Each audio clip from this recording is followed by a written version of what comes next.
Start. I would now request our keynote speaker, Shri Suresh Prabhuji, to please address us and share some pearls of wisdom from his immense knowledge and experience. So thank you very much. Now you can hear me? Yes, sir. Okay. So my dear friends, I really want to congratulate NABARD. Obviously, the Government of India, the Ministry of Cooperation, and all others who have been responsible for organizing this event. I must also thank Honorable Prime Minister for not just for inaugurating this event, but also for launching a very important and ambitious program in the country, which is by setting up an independent ministry for cooperatives. And I also thank him further for appointing a very senior cooperator, a very powerful leader of India, Mr. Amit Shah, who was already holding the portfolio of Home Affairs, to also discharge his responsibilities in the capacity as a Minister for Cooperation. And in the course of last few months since this new ministry has been set up, we have seen some incredible progress in the field of cooperatives. Whether it is revitalizing the packs, computerization of packs, allowing packs to undertake variety of activities, because by definition, in packs in different states are known by different names. The nomenclature of packs in Maharashtra is Vivida Karyakar Sahakari Society. That means it can carry out multi-purpose activities. And that's what precisely now the packs are supposed to be doing and actually are doing. Whether it's case of warehousing, whether it's case of having LPG businesses, and many others. In fact, there are two important backbones for rural economy. In any case, in a democracy, you also need to have, through democratically elected, local governments which can run the village. And therefore, we did the constitutional amendment way back and had 73rd and the 74th amendment, which resulted in every village in India must have an elected government. We can call it by various names, village panchayat, gram panchayat. And every village must have a Grama Sabha, which is like a parliament for the village. And unless Grama Sabha approves something, actually in reality, it may be a little different in some states, but Grama Sabha is empowered to undertake anything and everything. So in a way, Gram Sabha is more powerful than the Parliament of India. Because where are the members of Parliament elected from? Where are the MLAs who actually form the legislative assemblies in 28 states of India? Where are they elected from? From the same village. They are the same voters who elect member of Parliament, MLA, or a local Gram Panchayat member. And these parliamentarians eventually elect the Prime Minister. So just imagine, the very foundation of democracy is in the village. And therefore we did that very important constitutional amendment mandating that every village in every state must have not just a village government but also a district government and a sub-district government, panchayat government. So the three layers of local self-government has been now established through the constitutional amendment, so provision of constitution, not just act of parliament. But then there are functions which can only be discharged by the local self-government. There are functionaries which are supposed to be appointed by the local self-government who will be reporting only to the Gram Sabha and to the Gram Panchayat. So functionaries are all decided, but funds, there is a provision. Now the central government, when it appoints and under the Constitution of India, a finance commission, the finance commission now actually devolves certain amounts from the central pool directly to the local governments. Besides, local governments have the right to charge some cess, some land transfer fees, and they make some money. But important part is functionaries, but funds. And funds have to come to the village. So it is supposed that we presume that through various activities, they will be able to do something. But more importantly, there has to be an economic enterprise that must happen in a village. And that can happen through cooperatives. If you have a cooperative working in every village of India, and I thank Honorable Minister for Cooperation, Mr. Amit Shahji, he has already set a target to have every village will have one cooperative, PAC, Family Agriculture Credit Society. And just imagine if every village has an economic activity which supports the political government that has been created under the constitution, what kind of villages we'll have?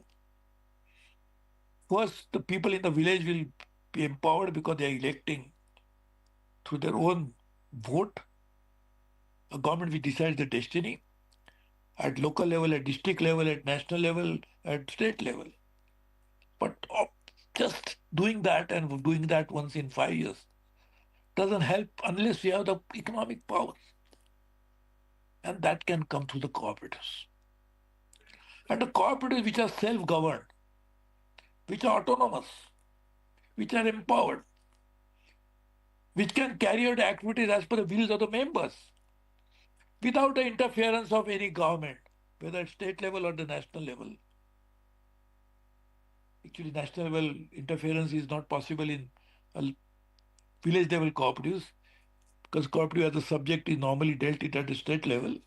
But if you can actually insulate the cooperatives from this political interference and the administrative interference, coming it from either bureaucracy or political leadership, and the destiny of that, not just institution of cooperatives in the village, but of the entire activities of the cooperatives are decided by the member themselves, who will know their best interest of our own interest than the person himself.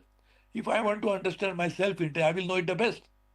So the cooperators in that village decide and they are allowed to decide what is their own fate. They would do a good job. And therefore, this particular theme of this conference, how to make a Viksit Bharat, it cannot happen without cooperatives. The cooperatives will be the fundamental instrument through which we can transform the Indian economy at a macro level, at a national level, but certainly we can actually transform it through cooperatives, all the villages. And if all the villages get developed, can you say that Bharat is not Vikasit? But just because macro level development, can you say that macro development is happening, GDP is rising, that's why all the villages are developed? No. So it has to actually start from bottoms up approach. And to do that, the only way it happens to the cooperatives, say that has been there, these local self-governments will be functioning independent of the national or the local or the state level political influence that will be inserted on the villages. So this could be a completely a new approach towards development of India, the Vikasit Bharat of 25 years. It can actually transform this. There is another reason. In fact, I'm glad that Professor of IRMA is also here. I just heard. I was delivering my dear friend who's no more with us, Dr. Varghese Kurian's memorial lecture in IRMA only a few weeks ago, maybe less than a month ago. And I was saying in that if village is developed, and it has been demonstrated through cooperatives in case of Amul, the women actually have money coming into their hands, and the women then decide what it should be, how to spend that money. And the entire change that has happened in the country, because people are getting milk in abundance, more than what is required actually, because we are surplus milk in a way, thanks to Operation Flood, which was done by, of course, NDDB. Again, Dr. Kurians was chairman of that. And Dr. Lal Bahadur Shastri was responsible for setting up NDDB During his short stint as a Prime Minister, he paid a visit to a village in Gujarat, and he was inspired so much by that, he said, why not replicate it all over? So just imagine, one thought process, one institution has transformed India only through one initiative, milk. Of course, now there are many others which are combined with that. Just imagine if we make each and every village cooperative an empowered entity to carry out multifarious activities, they will be carried out in a manner that Dr. Kurian had actually contemplated, that no interference of any administrative or political, and then just imagine what will happen. See, when we say political interference, politics is inevitable. When we want democracy, politics is an integral part of that. But not to interfere in a way that will be actually killing the institution. And that's what we need to do. I'm very happy that NABARD has anchored this program. My dear good friend Mr. Nanda, of course, there was one Nanda which helped to set up NDDB. That was Gulzarilal Nanda. I think there is another Nanda who is sitting on the dais, which can help to revitalize all the cooperatives in India. And gladly, Mr. Nanda's colleague Urvashi, who is sitting down, but she was the one who was actually holding the key to this event. A woman must really lead the way. I can tell you, it can transform the families to begin with. A woman will spend the money that she earns for the welfare of the family. Women are the most selfless of the humans that we have. So she'll spend on the child's education, she'll spend on the welfare of the family, she'll save some money, so she knows that during the rainy days it will be useful.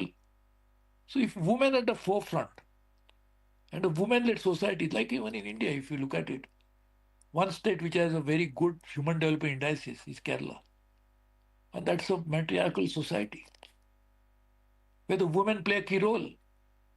So today, Viksit Bharat cannot happen unless villages develop. And that's what today's Mela, today's program is for ground level changes that we must bring about in all the villages of India. Their products must be sold, a market must be found out for that. They must get the right prices. Their innovative skills should be allowed to come to fore.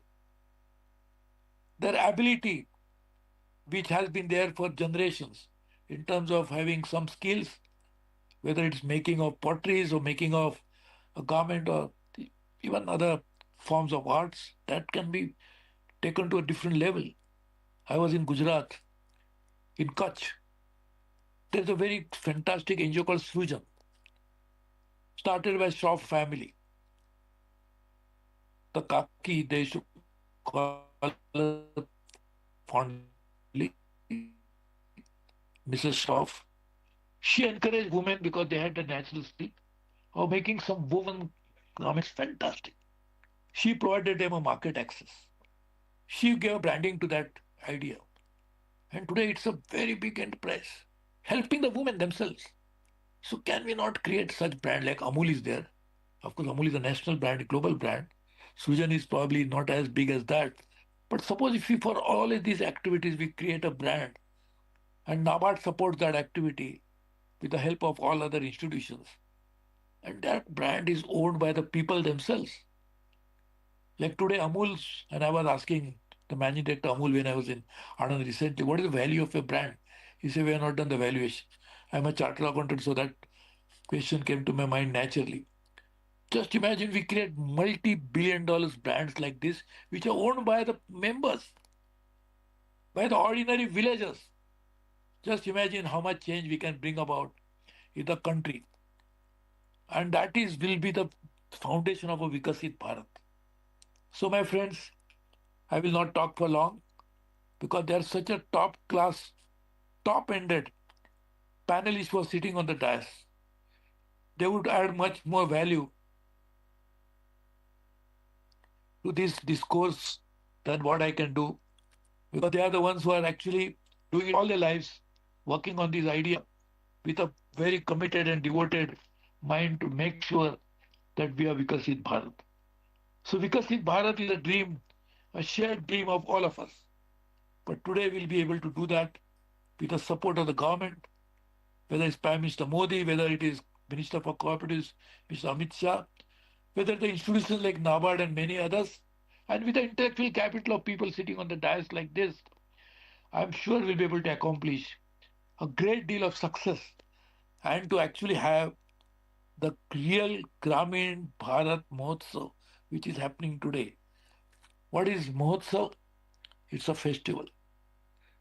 Not just ordinary festival, a big festival. That's why it's not Utsav. It's a Mahotsav, a big festival. So celebration happens in a festival. We can celebrate only when we have success. And a success for Viksit Bharat can come only if there are cooperatives at a village level, which will actually help the villagers first.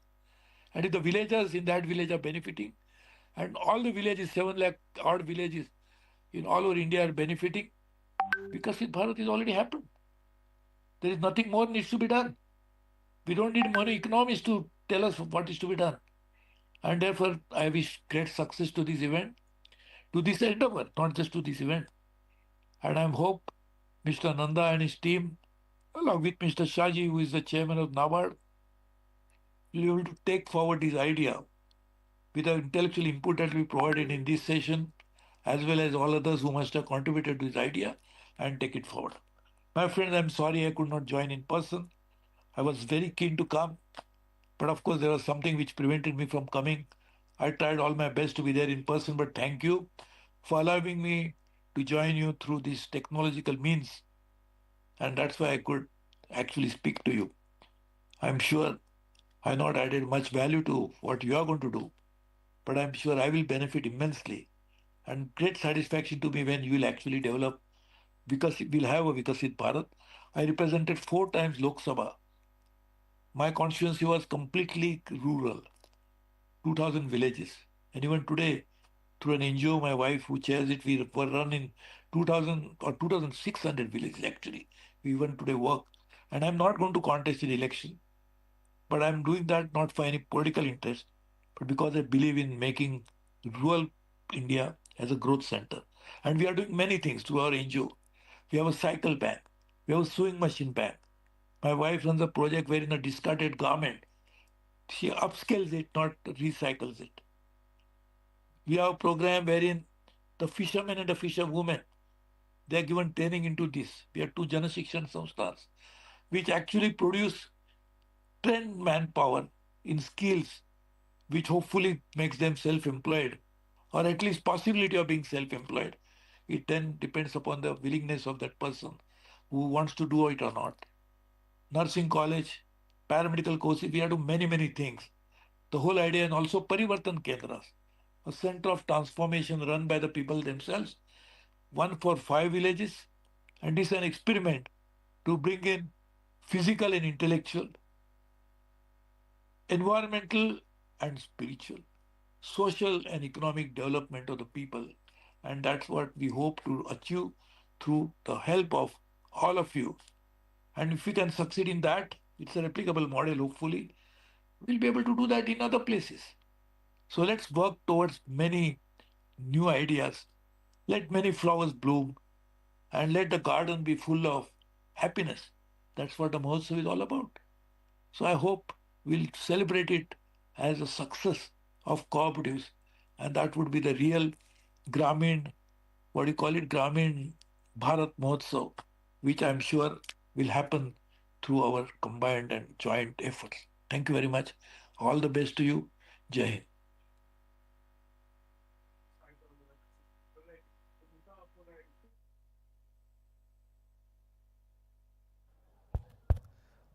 Thank you so much, sir, for your insightful and inspiring words. And we can collectively agree that the wisdom you have shared with us today, it is lighting path not just for us, the listeners, but for entire nation. Now, taking this panel discussion forward, I would request our distinguished moderator today for this event, Shri Subrat Nanda, to please come and take it forward. A huge round of applause, please. Respected Suresh Prabhuji, At the outset, sir, I am extremely thankful. We are extremely thankful for you for guiding us and joining us in online mode. Um, Shri D.N. Thakur ji, Shri Mohanaiah ji, Dr. Shambhu Prasad ji, Shri C.S. Reddy ji, Dr. Shud, our DMD, Shri G.G. Memon Sahab, and all the distinguished delegates. Very good afternoon, and once again welcome you to this panel discussion on empowering cooperatives for Viksit Bharat. There is a common perception in the world that in the age of this globalization and market economy, there is not much of relevance for cooperatives. We don't believe so, and many of us sitting here don't believe so, but there is a huge segment of the society, they believe so, for reasons best known to them. But let me tell you, the truth is just the opposite of it. In fact, the relevance of cooperatives has increased because of this increased globalization and increased market forces, market players. So we can proudly say what Suresh Prabhu just now said, that cooperatives were alive, cooperatives are alive, and cooperatives will continue to alive to serve this world and also this nation. Now, why do we feel so? We feel so because the cooperatives have the inherent ability and resilience to promote local economy. And at a time when all of us are facing in India, we are facing the twin problems of income disparity and this joblessness growth. So it is all the more necessary because it is the cooperatives who can promote the local economy, thereby the employment and thereby income. So just to quote what our Honorable Prime Minister says, that the cooperatives could be the best alternative to the socialism or capitalism, and more so the capitalism. So it is in the context that the Government of India felt it very necessary to establish or set up a separate ministry on 6 July 2021, and the ministry since its formation has never looked back. They have taken a number of series of steps, initiatives, and I can proudly say that NABARD has been very, very actively involved right from the word go. Ever since it was formed on 6 July 2021, or even little before that, and even today, and also will continue to be a partner to this journey of ministry. In NABARD, all of us are deeply involved in this, and also in this journey we need partners and collaborations, because nobody can ever think, no institution can ever think of developing a sector as vital as a rural sector in a solo journey. So we need collaborators, we need partners, we need ideas, and we also need very good implementers. Just to give a glimpse of the cooperatives in the world and India, in India we have now close to 8.5 lakh cooperative societies at a primary level.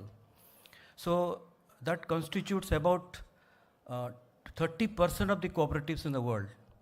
And if you see the membership, it is close to 29 crore in India, and that again constitutes 30% of the total membership in the world. So 1/3 of cooperatives in terms of numbers and membership is being contributed by India. So India has to be has to steer this cooperative movement of the world, not for itself but for the world also. Now, just let me touch upon few of the initiatives that MOC, Ministry of Cooperation, along with us have taken. The first thing that they did is this they came out with a model bylaws for allowing the packs to be multi-purpose. Of course, originally, actually, if you see the 1912 Cooperative Society Act, it was very clearly indicated that cooperatives will be multi-purpose. But somehow they have been focusing on credit business. So only with credit business it is not possible. So they have to focus both on credit and non-credit, and these days more so on non-credit business. So that is what first thing they did it. So, and I'm very happy to share with you that 31 states have amended their bylaws and they have allowed the packs to become multi-purpose. The second big thing, the big bang reforms that took is this packs computerization. Now close to 70,000 packs are in the phase of this computerization, and once they are computerized at the base level, they will be integrated with the CBS system of the higher tiers, that is DCCB and STCBs. Then they came out with a very ambitious program called World's Grain Grown Program, wherein in a localized way, these warehouses will be set up, so that will take care of this post-harvest infrastructure need of this agri-commodity. Then the another program which they come out, which Suresh Prabhu just now highlighted, is this coverage of packs in every gram panchayat. So that way they have come out with a very, very ambitious and very, truly a deserving program of setting up 2 lakh new MPACs. Thereby what will happen is that every GP by another 3 to 4 years time will have at least one societies. And to top it all, the best program they have come out with is this cooperation among cooperatives. So this cooperation among cooperatives will be really a game changer, because what was earlier happening is that there was no interconnectivity between the credit society and the non-credit societies. So the credit society, I mean the packs, and the non-credit societies, for example dairy, they were all working in silos, and sometimes they used to compete with each other, and they were trying to, it was more of an unhealthy kind of competition. So in the cooperation and cooperative project, what is envisaged that everyone will contribute to the cause of cooperatives. So instead of having unhealthy competitions, we'll have collaborators in the process. So if I look at this, all these schemes and the programs, according to me, the best program is this cooperation among cooperatives. It is the motherhood of all this, or the overarching program of all these initiatives. So in NABARD level and at the ministry level, we are very keen to take it further. But despite all these things, there are challenges. Of course, legacy challenges, historical challenges, and all of a sudden these challenges cannot be overcome. So to broadly put it into these challenges into 4 or 5 buckets, I would say that the first challenge and the most difficult challenge is this empowerment of governance system and culture in the cooperatives. The second one is this adoption of technology, because technology is now the buzzword, and unless these cooperatives adopt the technology, they are not in a position to compete against their peers. And thereby, what is happening now is there is this flight of customers away from cooperatives to, say, commercial banks and RRBs, small finance bank, and even to NBFCs. NBFC charging a very exorbitant rate of interest, but still the customers are moving away to NBFCs and not remaining glued to the cooperatives. And the third area is this, which is again a very vital area, like governance, is this HR capability. Manpower at the PACS level, DCCB level, STCB level are inadequate. Even if they are there, they don't have the necessary skill sets to compete in the changed environment. And the another fourth dimension or fourth concern is this lack of business diversification. That is also a necessity, because traditionally the cooperatives have been providing crop loans, but now the time has come for them to also diversify into other areas. So especially to village and cottage industries and MSME. And fifth area, which is again a very basic requirement, is this: how do we increase the outreach of these cooperatives? These initiatives of MPACs, that is intended for this increasing the outreach, but again that is at an institutional level outreach, but at a membership level the outreach needs to be encouraged, like the enrollment of more women into cooperatives, youth into cooperatives, the marginalized sections in the cooperatives. So that is also a necessity.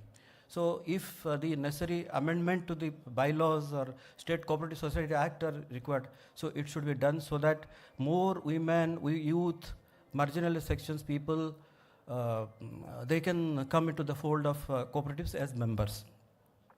So to talk about all these issues and possible solutions and suggestions, today we have a very distinguished panelist. We all look forward very eagerly to the contributions and their views, opinions on all these issues and also suggestions. And ultimately, at the end of this session today, we expect a very clear-cut roadmap and glide path and action points. Thank you very much.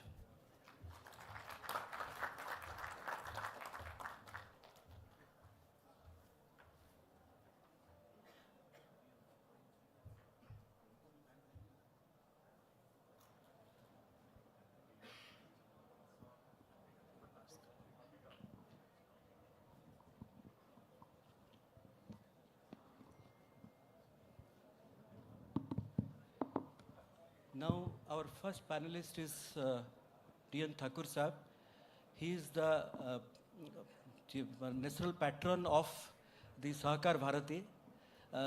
Just I was telling to him before, during our lunch time, that he was a bureaucrat all along, and for last 3 to 4 years, he resigned from bureaucracy to come to this sector and work for the people. And now he is working at a grassroots level. So he has a lot to share. I have interacted with sir, and he has a lot to share. Sir, it is over to you now. बहुत बहुत धन्यवाद नंदा जी. आभार नाबार्ड का कि मुझे मौका दिया आप लोगों से रूबरू होने का. बड़े डिस्टिंग्विश्ड पैनलिस्ट हैं यहाँ. मैंने आग्रह किया था, शायद मेरे आग्रह को स्वीकार नहीं किया गया कि मैं सीखना चाहता हूँ, इसलिए मुझे सबसे लास्ट में रखिएगा. मैं ज़्यादा, क्योंकि मैं प्रैक्टिशनर भी अपने को नहीं है. मैं पहले तो कुछ अस्वीकृति जैसे डिस्क्लेमर कहते हो पहले दे दूँ. मुझसे कम अपेक्षाएं रखिएगा. मैं सीख रहा हूँ. मैंने ये यात्रा समाज की तरफ की यात्रा, जिसे मैं कहता हूँ अंतर मन की ओर की यात्रा, ये मैंने प्रैक्टिकली रूप से पिछले 5 साल से शुरू किया. फाइलों में उलझ के मैंने केवल ए पढ़ा. BC को क्रॉस करके मैं D की तरफ आया हूँ कि डेवलपमेंट होता कैसे, एडमिनिस्ट्रेशन और डेवलपमेंट के बीच में क्या क्या खामियां हैं. मैंने ए तो देखा था, फाइलों को देखा, नियमों को देखा, तो मैं अभी सीख ही रहा हूँ. सत्य कहूँ तो मैं सीख रहा हूँ. 5 साल में यात्राएं काफ़ी की. राहुल संस्कृतायन के, जो आप लोगों ने सुना होगा उनका नाम, वो कहते थे कि अनुभव ज़्यादा इम्पॉर्टेंट है किताबों को पढ़ने के. एक जगह और एक कोट है कि even 1000 Bibles cannot equate one experience. तो मैं एक अनुभव ले रहा हूँ, इसलिए मैंने आग्रह किया था कि मुझे सबसे लास्ट में रखिएगा. But anyway, I am privileged also.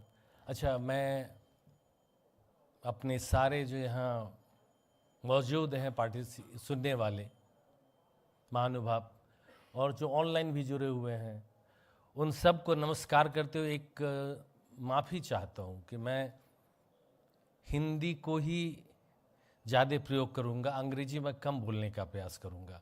तो अगर आप लोग को ही दिक्कत लगे तो ऑनलाइन वाले तो नहीं मुझे बता पाएंगे, आप लोग बता सकते हैं. My dear friend Gigi is also sitting in the audience, so is NABARD DMD. I have met him at Patna. और ये सारे के सारे बहुत ही काबिल पैनलिस्ट हैं, इसलिए मैं कम वक्त लूँगा, टाइम रिजर्व रखूँगा सुनने के लिए.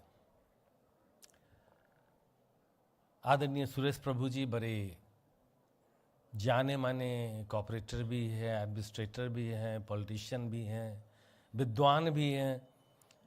उन्होंने काफ़ी विस्तार में आपसे बातें की. गांव कैसे डेवलपमेंट. अब मैं थोड़ा आपको इससे अलग हट के, मैंने पहले कहा मैं एक सीख रहा हूँ, मेरा कुछ I am not carrying any legacy, तो मैं अनुभव पर ही आपको जो भी कहूँगा. कॉपरेशन आदरणीय सुरेश प्रभु जी ने भी कहा, आदरणीय नंदा जी ने भी कहा, आर्थिक विकास का एक बड़ा आधार है, हो सकता है, इसमें बड़ी संभावनाएं निहित हैं। दुर्भाग्य से मैं कॉरपोरेशन को इकोनॉमिक इंस्टीट्यूशन नहीं मानता, ये मेरा व्यक्तिगत विचार है। हम उससे इत्तेफाक ना रखें तो कोई बात नहीं। मैं कॉरपोरेशन और ये कॉपरेटिव तो एक इंस्टीट्यूशनल फॉर्म हो गया। Cooperation is a matter of feeling, ये आत्मा की वस्तु है, इसको अर्थ से नहीं बांधा जा सकता। अर्थ के लिए तो कोई कारोबार कर लेगा, व्यक्तिगत भी तो होता है, दुकानदारी भी तो करते हैं अकेले। गांव में तो किसान खेती करता ही है अकेले, वो भी अर्थ उपार्जन करता है। गांव में आर्टिजन तो अकेले करते ही हैं अपना काम, मार्केट भी है। तो मेरा है, मैं अपना कह रहा हूं कि मैं कॉरपोरेशन को, कॉपरेटिव इंस्टीट्यूशंस तो कॉरपोरेशन किसी आत्मा के बाद न कोई सब कुछ है। अगर आपका आत्मा नहीं है तो मरी हुई शरीर है, शरीर मृत है। तो जो आत्मा है इस इंस्टीट्यूशनल फॉर्म का, कोऑपरेटिव का है, वो है सहकारिता की भावना। मैं क्यों ऐसा कहता हूं? ये पूरी की पूरी सृष्टि एक क्रिएशन है जिसमें हम आप हैं, ये नेचर या जो भी कह लीजिए आप, इकोसिस्टम, जिसके हम एक पार्ट हैं, और भी जीव जंतु पार्ट हैं।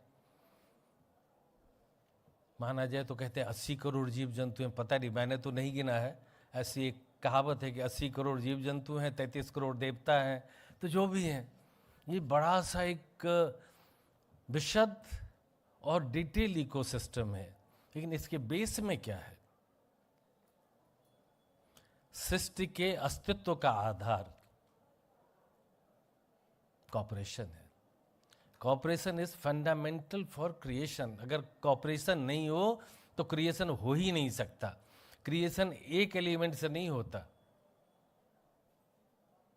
मल्टीपल एलिमेंट ये जब एक मोड में आते हैं, कॉपरेशन के मोड में, जब उनमें एक संतुलन होता है, जब समन्वय होता है, एक तारतम्य होता है, एक सामंजस्य होता है, तो जाके कुछ सृष्टि का निर्माण होता है।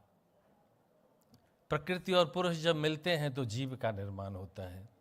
पंच तत्व के मिलने से इस प्रकृति में जीवंतता आती है। तो ये पंच तत्व जो हैं, ये अलग अलग तत्व अपने में तो एक कॉपरेशन कर रहे हैं ना, एक संतुलन में कॉपरेशन कर रहे हैं। इसलिए मैं मानता हूं कि कोऑपरेटिव और समाज या सोसाइटी पहले आया, हम पहले आए, जीव पहले आया, तब जाके सरकार, व्यवस्थाएं, सरकार तो बदलती रहती है, सरकार गवर्नमेंट के फॉर्म। पहले तो प्रजातंत्र नहीं था, शुरू में, एकदम शुरू में प्रजातंत्र ही था। जब आदमी शुरू हुआ होगा, हमने जब गांव बनाया, हर गांव एक कोऑपरेटिव है, हर टोला एक कोऑपरेटिव है। और हम जैसे भारतीय व्यवस्था के लोग, क्योंकि हम भोगवाद से नहीं जुड़े हैं, भारत में भोगवादी प्रवृत्ति हमारी आधारशिला नहीं रही है हमारे समाज के निर्माण का, न इसके एग्जिस्टेंस का, न इसके चलने का। तो ये पूरा का पूरा जो व्यवस्था था भारत का, जो अध्यात्म और भोगवाद के बीच मानवतावाद की परिकल्पना लेकर हमारा समाज आया, इसका भी तो आधार कॉपरेशन ही है। इसीलिए मैं मानता हूं कि कोऑपरेटिव को तो आप मान के चलिए कि ये सामाजिक संस्थाएं हैं। पहले समाज, तब जाके बाकी व्यवस्था। और समाज की अपनी अगर कोई व्यवस्था है जिसके कारण हमारा समाज बचा, कोई समाज बचा, तो वो समाज बचा केवल और केवल इसी फीलिंग की, feeling of oneness. We have to care for each other. हमें त्याग करना होगा। सबने त्याग किया, ऐसा नहीं कहते कि भारत ही श्रेष्ठ है, यहाँ त्याग की भावना है। लेकिन वेस्ट में क्या है, वहाँ मेटेरियलिज्म की भावना है, भोगवाद की भावना। इसलिए उनके लिए cooperatives are form of economic institution. हमारे लिए ये सोशल प्लस है। कभी नाबार्ड के एक अप्रोच हुआ करता था, जहाँ तक मुझे ध्यान है, क्रेडिट प्लस आप लोग कहते थे ना, कोई अप्रोच तो उसी से मैंने इंस्पिरेशन लिया, चूँकि नाबार्ड का ये पूरा प्रोग्राम है कि let us call this cooperative social plus approach. Institutional form में ये सोशल प्लस है। सोशल नेचुरली धर्म, अर्थ, काम, मोक्ष, ये 4 हैं, पुरुषार्थ, धर्म। तो अर्थ तो चाहिए, बिना अर्थ के तो कुछ भी नहीं होगा। लेकिन क्या अर्थ ही सब कुछ है क्या? आई एम नॉट श्योर कितना है, but as a thumb rule जितना मैंने पढ़ा है, गांव की रूरल, इंडिया के rural CD ratio is around 50%, if I am not wrong. Could be say 60, could be 45, क्या 50 के आसपास है ना? तो इसका मतलब गांव का 50 रुपया तो गांव से बाहर जा रहा है ना। तो गांव में तो अर्थ है, तो फिर गांव में सामर्थ्य क्यों नहीं है? क्योंकि गांव में वो जो इंस्टीट्यूशन उसका अपना था, जिसने उसको बचाया, दैट्स कोऑपरेटिव। वो समाज, वो कहीं ना कहीं कमजोर हो चुका है। हम विकसित भारत की बात करते हैं, फॉर डेवलप्ड विकसित भारत। विकसित की क्या परिभाषा है? सबके अपने अपने होंगे। हम सब एक पैराडाइम में रहते हैं, तो मैंने भी एक पैराडाइम सेट कर लिया अपने लिए। मेरे हिसाब से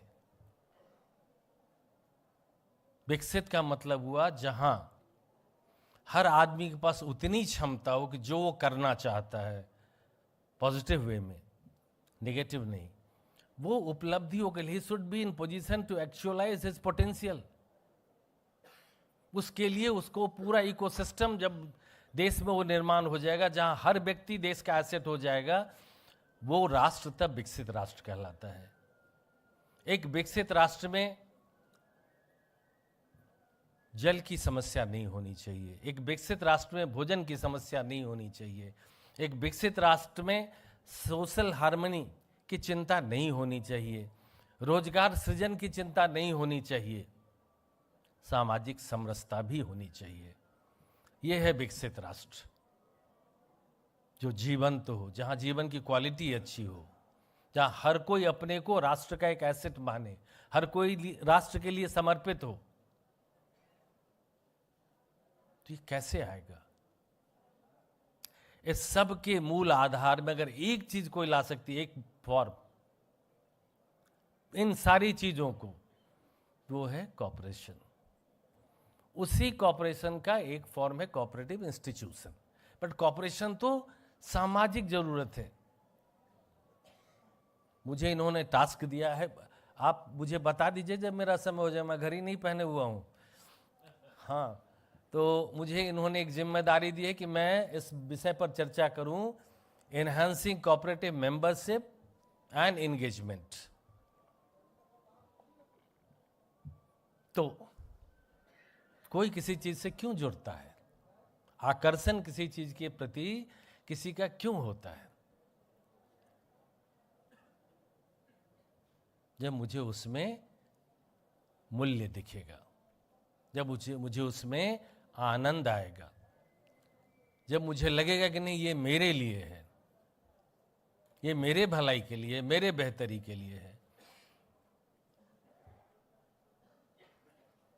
पहले तो था, अगर आप में से किसी का पुराना अनुभव होगा गांव का, क्योंकि मेरा पृष्ठभूमि रहा ग्रामीण, मैं गांव में पला बढ़ा, गांव से ही पढ़ाई की ग्रेजुएशन तक, बाद में ठीक है जीवन यात्रा में आगे बढ़ते चले गए।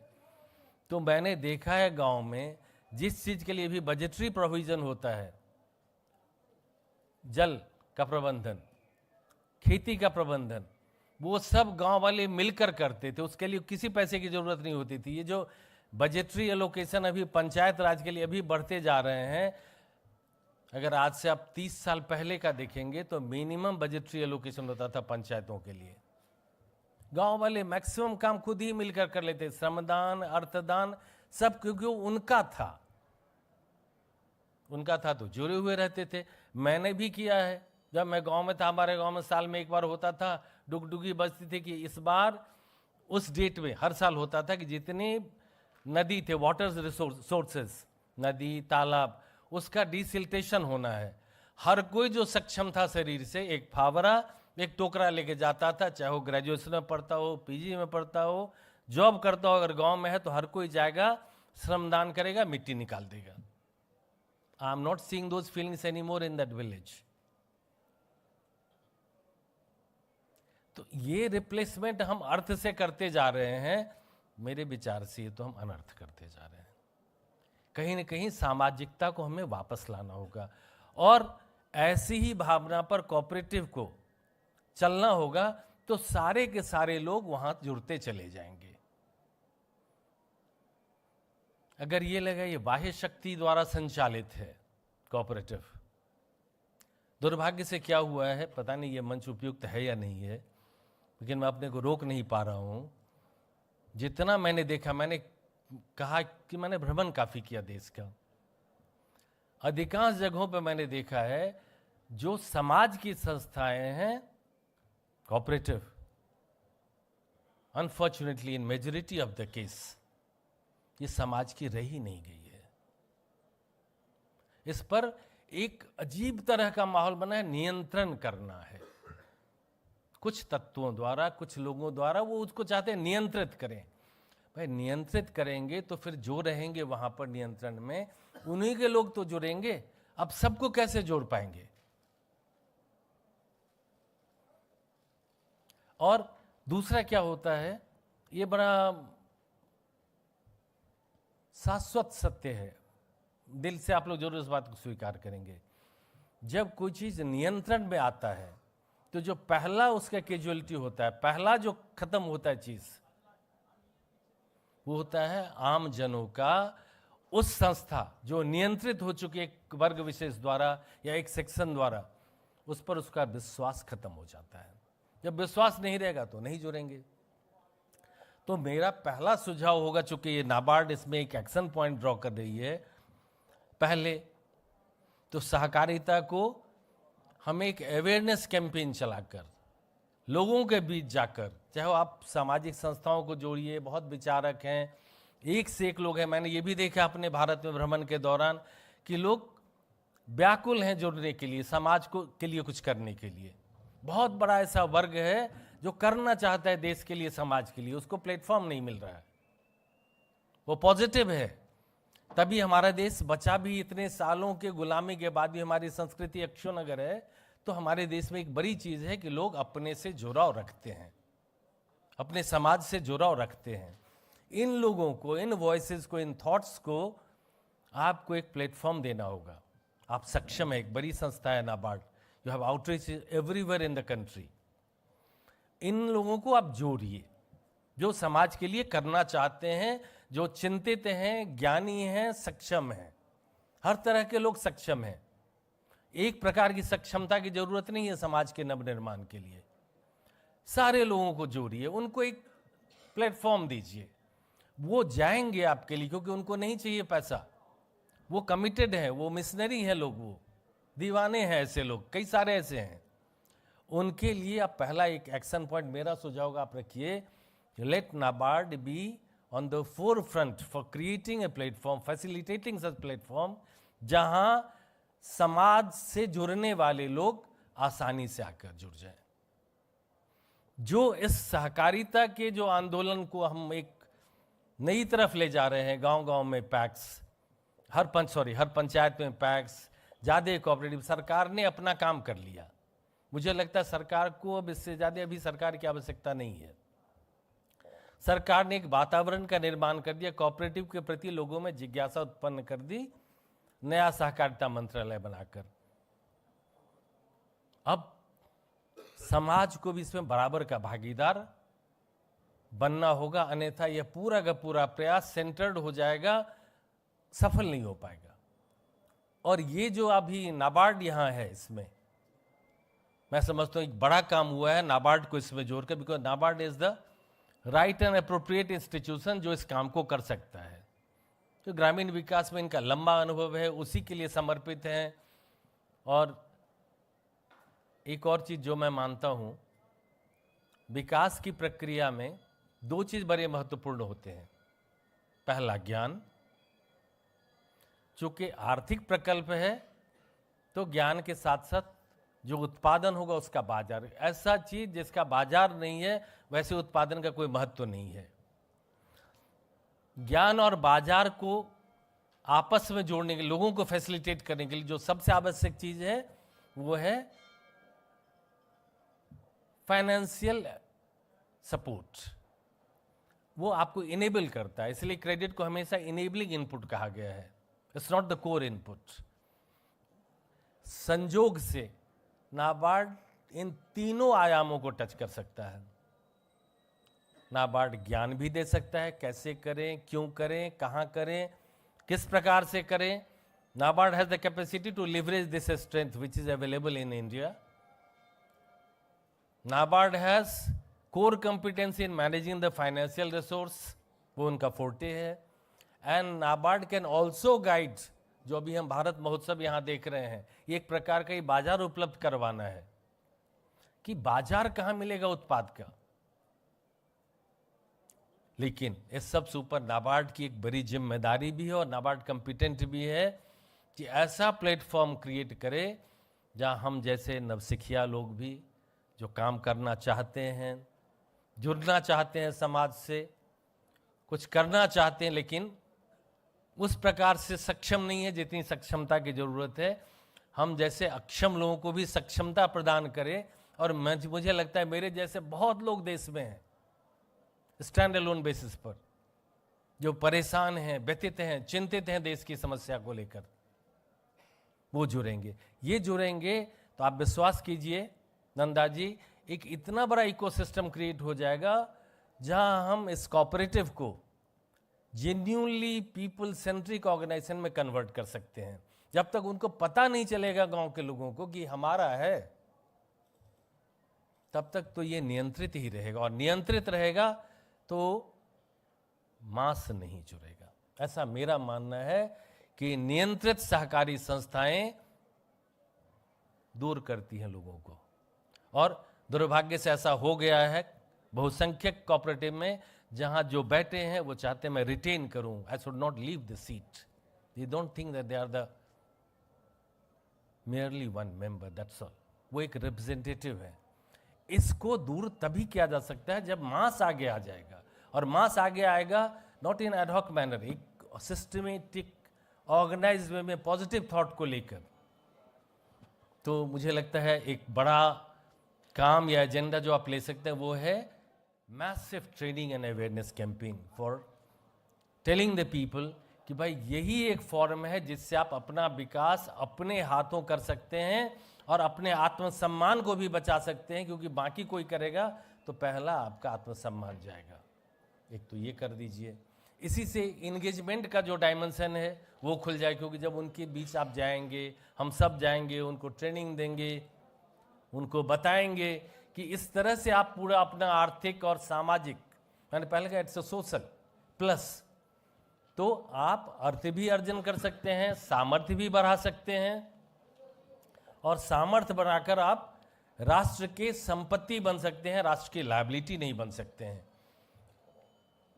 आई think the biggest challenge for us is to train the people, to create an awareness among the people, among the mass, कि कोऑपरेटिव उनकी संस्था है, बाहरी संस्था नहीं है। उनकी थी, उनकी है, और उनकी ही बनकर रहनी चाहिए। अभी जो हाईजैक हो चुका है, उनको लगता है ये हमारा नहीं है। You go to the village, in most of the village लोगों को लगता है एक सेंस ऑफ एलियनेशन है उनको कोऑपरेटिव से। That should not happen. वो राष्ट्र के लिए घातक है। अगर कोऑपरेटिव में ही लोगों का फेथ नहीं होगा, ये उनकी अपनी संस्था है, तो बाकी समाज ही अगर मजबूत नहीं होगा तो बाकी चीजें कहां से मजबूत होगी। अगर राष्ट्र को मजबूत बनना है, राष्ट्र को विकसित बनना है, तो सही कहा प्रभु जी ने, हर गांव को विकसित होना होगा। और गांव का विकसित होना, it's not merely a slogan, it has to be translated into reality. और वो रियलिटी में ट्रांसलेट गांव के लोग ही करेंगे, क्योंकि दो ही कोर रिसोर्स होते हैं, ऐसा मैं मानता हूं। वन इज नेचुरल रिसोर्स, जो एक जगह कंसंट्रेटेड नहीं है। दूसरा होता है उसको यूज करने के लिए ह्यूमन रिसोर्स, ह्यूमन ब्रेन। बाकी सारे जो रिसोर्स हैं वो डेराइवेटिव रिसोर्स हैं, चाहे वो आपका आयरन हो, चाहे स्टील हो, चाहे गोल्ड हो, ये सब डेराइवेटिव रिसोर्स है मेरे डेफिनेशन में। जो कोर रिसोर्स है वो है नेचुरल रिसोर्स, वो है आदमी और उसका दिमाग, और ये दोनों एक जगह कंसंट्रेटेड नहीं है। हर क्षेत्र की अपनी अपनी स्पेशलिटी है और उसको उस तरह से उसके क्षेत्र के विकास के लिए यूज करने का जो संसाधन है वो है उसका मिलजुल कर काम करने का तरीका, और उसके लिए हमें उनके बीच में जागरूकता का निर्माण करना होगा। जब फूल में शहद होता है तो आ ही जाते हैं शहद लेने के लिए। तो मैं एक गालिब के एक शेर के साथ अब समाप्त को, मेरे ख्याल से जब नंदा जी ने सर हिला दिया था, आई हैव टू क्लोज। एक जीवन के फैग एंड पर गालिब ने एक गजल लिखी, उसका पहला लाइन है, न था कुछ तो खुदा था, कुछ न होगा तो खुदा होगा। कुछ नहीं था तब भी समाज था, और समाज में सहकार की भावना थी। जब सब चीज़ बदलेगा, प्रकृति और ये समाज परिवर्तनशील है तो भी समाज रहेगा, और समाज को जोड़ने का जो फैक्टर है वो कोऑपरेटिव है, फीलिंग ऑफ कोऑपरेशन, वो शाश्वत रहेगा। जब तक प्रकृति है सहकारिता शाश्वत है। नमस्कार। बहुत बहुत धन्यवाद ठाकुर साहब, बहुत बहुत धन्यवाद। You have taken this discussion to a different orbit, different level. And now I request Shri Mohanaiah sir, and as all of us know, Mohanaiah sir has been role model for many of us. So I request Mohanaiah sir to speak on this topic, strengthening governance and monitoring mechanism. Sir, over to you, sir. Shri Nanda ji, Vora ji, Professor Shambhu Prasad garu, Thakur sahab, Reddy garu, Sood sahab, Gigi, Mani, Mrinal, and all the people who have come for this panel discussion, both NABARD and outside NABARD, and those who are watching it on online. Good afternoon to everybody. First, I would like to congratulate NABARD. Though I'm from NABARD, but now outside the NABARD. You can leave NABARD, but NABARD will not leave you. So, first I would like to congratulate NABARD and also the Department of Financial Services, Government of India, for conceptualizing a program like this. Grameen Bharat Mahotsav, I think, is a fantastic idea, and it has been executed in such a professional manner. I think you all need a lot of applause for this initiative. Before I touch upon the subject which Nanda has asked me to speak, my request to NABARD and also to the government is, make it as an annual event. Maybe 2025 you have started, it's a good beginning, but it should be made into an annual event so that you are showcasing what are the developments, what are the positive things from the rural areas. But my other request is not at Delhi, but maybe it has to be done at different places, different states, so that other states also get an opportunity to see the thing. So maybe north, south, east, west, and all different states, it could be organized on an annual basis. Maybe some fixed date also could be there, like we celebrate Diwali, Dashara on fixed thing, or 15th August or 26th January. Maybe some fixed dates also could have, so that people expect that so-and-so date, this event is going to come. They will also be prepared for that. So this is my first suggestion about the Grameen Bharat Mahotsav itself. Second thing, when such eminent speakers are there, with some trepidation and hesitation I stand before you, because people are practitioners, academicians, or those who are day-to-day thing, so which I am not the case right now. So my limitation will be that I put a caveat on that, a kind of disclaimer for all of you to appreciate what I'm going to say. Many times, two reasons why I'm here is, one is my unwavering passion for the cooperative sector. And second thing is a strong desire that cooperatives should be playing the role which is expected from them. And the opportunity which is there. Just now, speakers mentioned about 30% of the world cooperative structure and also membership is in India. So can we become a role model? Can we become the leader for the cooperative movement as such? And I strongly believe that it is quite possible and it is doable. Now, many times even my own colleagues from NABARD also ask me why you are so much obsessed with the cooperatives. So that is because my liking for the people-owned institutions or the community-owned institutions, because here, unlike your other, Subrat mentioned socialism or capitalism or the corporates, here the member-owned institutions work for the interests of the members. Yes, whether they are working or not, so governance issues which are there that need to be set right. But otherwise, it is one of the best form of economic activity. I think that is where we need to. And the fact that the government of India has set up a ministry for that, I think indicates the thinking of the government on how we move forward, particularly when we are thinking of the Viksit Bharat. By 2047, the country should be a developed nation. So how we are going to do that. One more reason why I am here is also, of course, I get an opportunity to see many of my friends and old colleagues.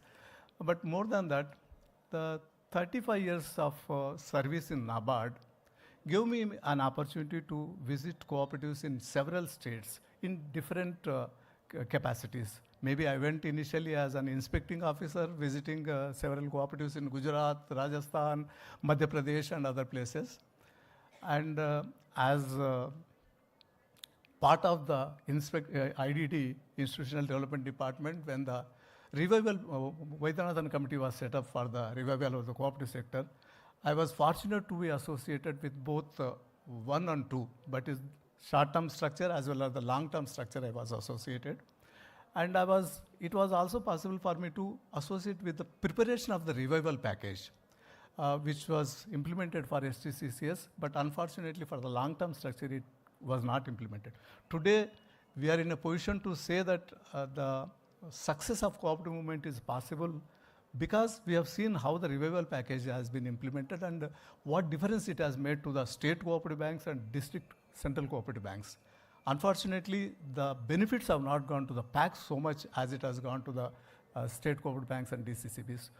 But if we extend this philosophy and the support, there is tremendous opportunity for the entire sector to grow. And post-retirement also, I had an opportunity, thanks to NABARD again, GIZ. Initially, I was asked to see the CPEC, evaluate the CPEC, how it is functioning. And we saw that CPEC has made considerable impact on the professionalizing the cooperative sector. And it was suggested, like any bank employee knows CAIB, how important it is, not to get the increments, but to know to understand the banking.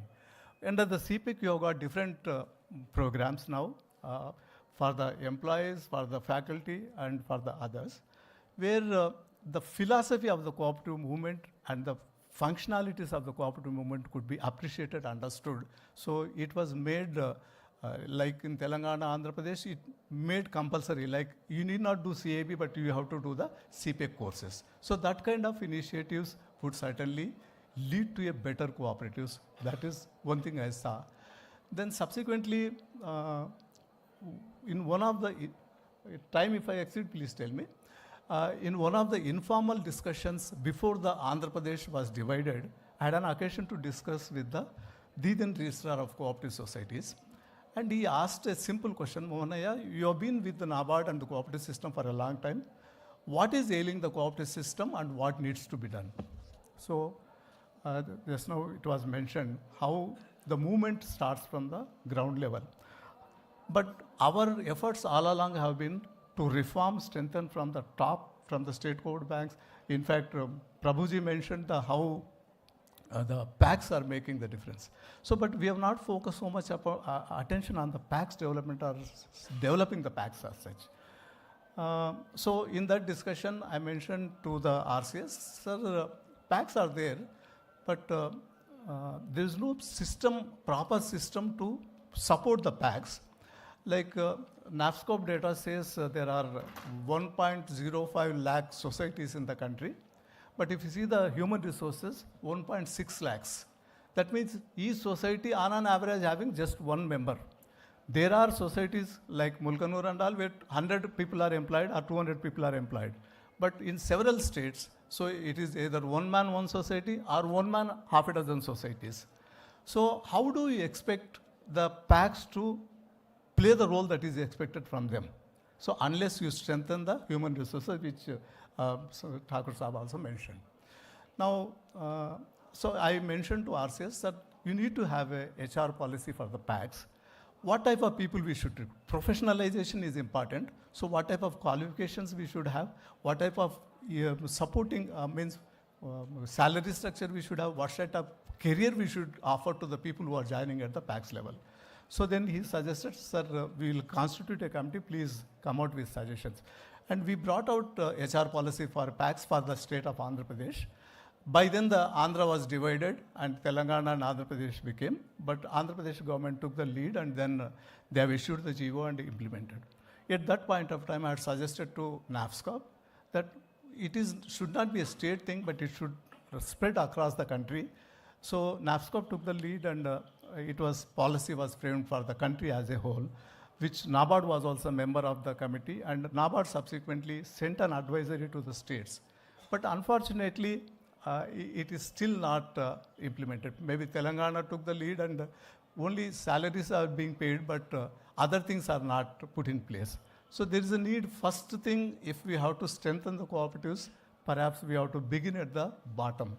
That is at the PACs level, what needs to be done. So this is the background with which I am mentioning. My suggestions will be, maybe broadly could be divided into three things. One is business development of the cooperatives itself. Now, unfortunately, fortunately, in terms of network and in terms of outreach, cooperatives are on par with the commercial banks and RRBs put together. If you semi-urban areas and rural areas, if you see the network of branches of commercial banks and RRBs together, 1 lakh plus, cooperative structure alone has 1 lakh plus PACs, and then you have DCCB 15,000 branches and 2,000 branches of SCBs in the semi-urban rural areas. So in terms of number, we match. But in terms of business, market share of business, where do we stand? Once upon a time, 80 to 90% of, still some more has to come, madam. 80 to 90% of loans for agri sector were going through only cooperative sector. Today it has come down to less than 15%. While in terms of number, you are the same. In terms of outreach and in terms of your branches, branch network, you are the same, but your market share has come down drastically. It is mainly because other institutions, commercial banks and RRBs are doing much better than the cooperatives. As it is said, you have to keep running to remain at the same place, but cooperative sector could not keep up with the development of the other sector. So market share has come down. So for the want of time, I will very brief. In terms of business development, on the Viksit Bharat, which Prime Minister has mentioned and we all understand, it is a great opportunity, but at the same time, it's a huge responsibility for all of us. Prime Minister has mentioned that each organization, each individual, whatever actions they take should be in the line of the Viksit Bharat only. So how do we reach the goal of Viksit Bharat? So the cooperative sector has to play that role, particularly Viksit Grameen Bharat. So Viksit Grameen Bharat, what role will play? So each of the organization, either it is a PACs, again, my limitation is, it is mostly to the cooperative credit structure and the to rural cooperative credit structure, my observations will be pertaining to. More, perhaps even for the other cooperative institutions, these observations will apply, but it will be pertaining to the credit cooperatives. So either it is PACs or DCCB branches, SCB or SCB branches. Each of the institutions, each of the units should have a plan, long-term strategic plan in the next 25 years or up to 2047, where we want to be. So today, here we are, based upon our SWOT analysis, strengths, weaknesses, opportunities. Opportunities are plenty. Sky is not the limit for the cooperative sector to do. So where we want to live, I think that kind of strategic plan has to be prepared for each of the units. Then how do we implement those policies will have to be worked out. That's one thing. And while talking about the PAX level, when we say, it should be, it's great that after formation of the ministry, computerization has been taken up, bylaws have been prepared, doing the multi activities that has been done. It's very good. But unless you put in place the people to handle those computers will remain in a corner. We do not know what will happen. So first, implementation of the HR policy should come. The HR policy which was drafted by the NABSCOP and endorsed by the NABARD it's a self-sustaining model where you don't need the financial support. But many of the states it may not be possible. So maybe my desire would be it should come as a central sector plan with the government of India and the state government support, where over a period of 5 years, each PAC should become a self-sustainable institution. It could be support could be on a tapering basis based on the deliverables. Maybe first year 100% support we give, next year 80%, 60% like that. You can taper it off within 5 years. The institution should become self-sustainable without depending on the. So this could be one thing. But it is not just the HR, but all other necessary things. I mentioned it as comprehensive transformation package. So including your governance, including your staff, all the issues which operate on the PAX level, I think that has to be done. That is one suggestion. So if it go into budgetary process, maybe it would be excellent so that the PAX and the cooperative system will be ready to take the part in the process of achieving the goals of the Viksit Bharat. Unless you prepare them, they cannot play the role. So this is on the business front. And on the governance front, Saab talked about politics at the different levels and how it affects. We have seen, so the development which happens, it is not sustainable. It is not going to remain. If there is a change of government at the state level, whatever achievements you have made so far, it's not going to remain because again politicization happens. Similarly, a change of a CEO, change of a president, it matters a lot. So how do we insulate the cooperative sector from the interference?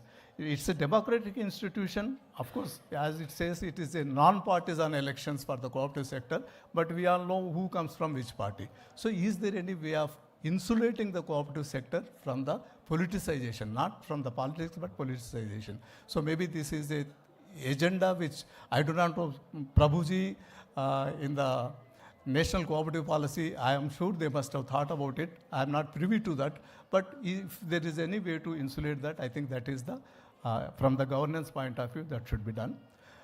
It is always, we talk about, that board should only concentrate on policies and give the thing, and it should be left to the executive for the implementation, but it doesn't happen that way.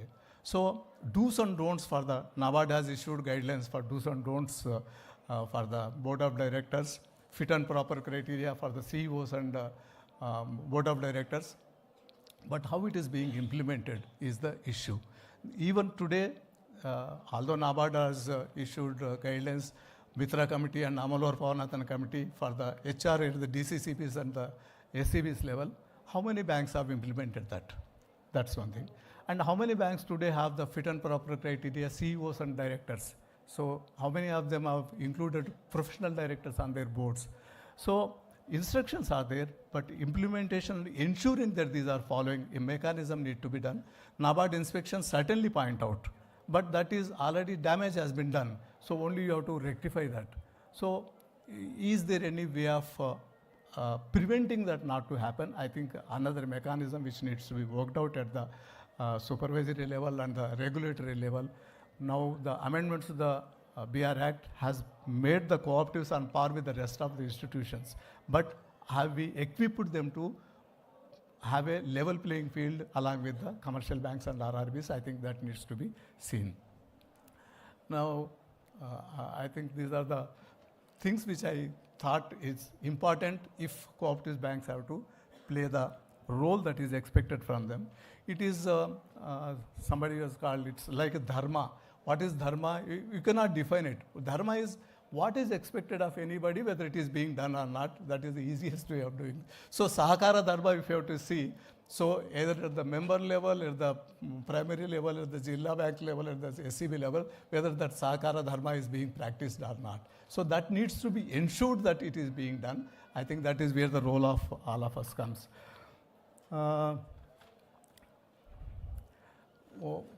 Again, PACS, I'll come back to the PACS again.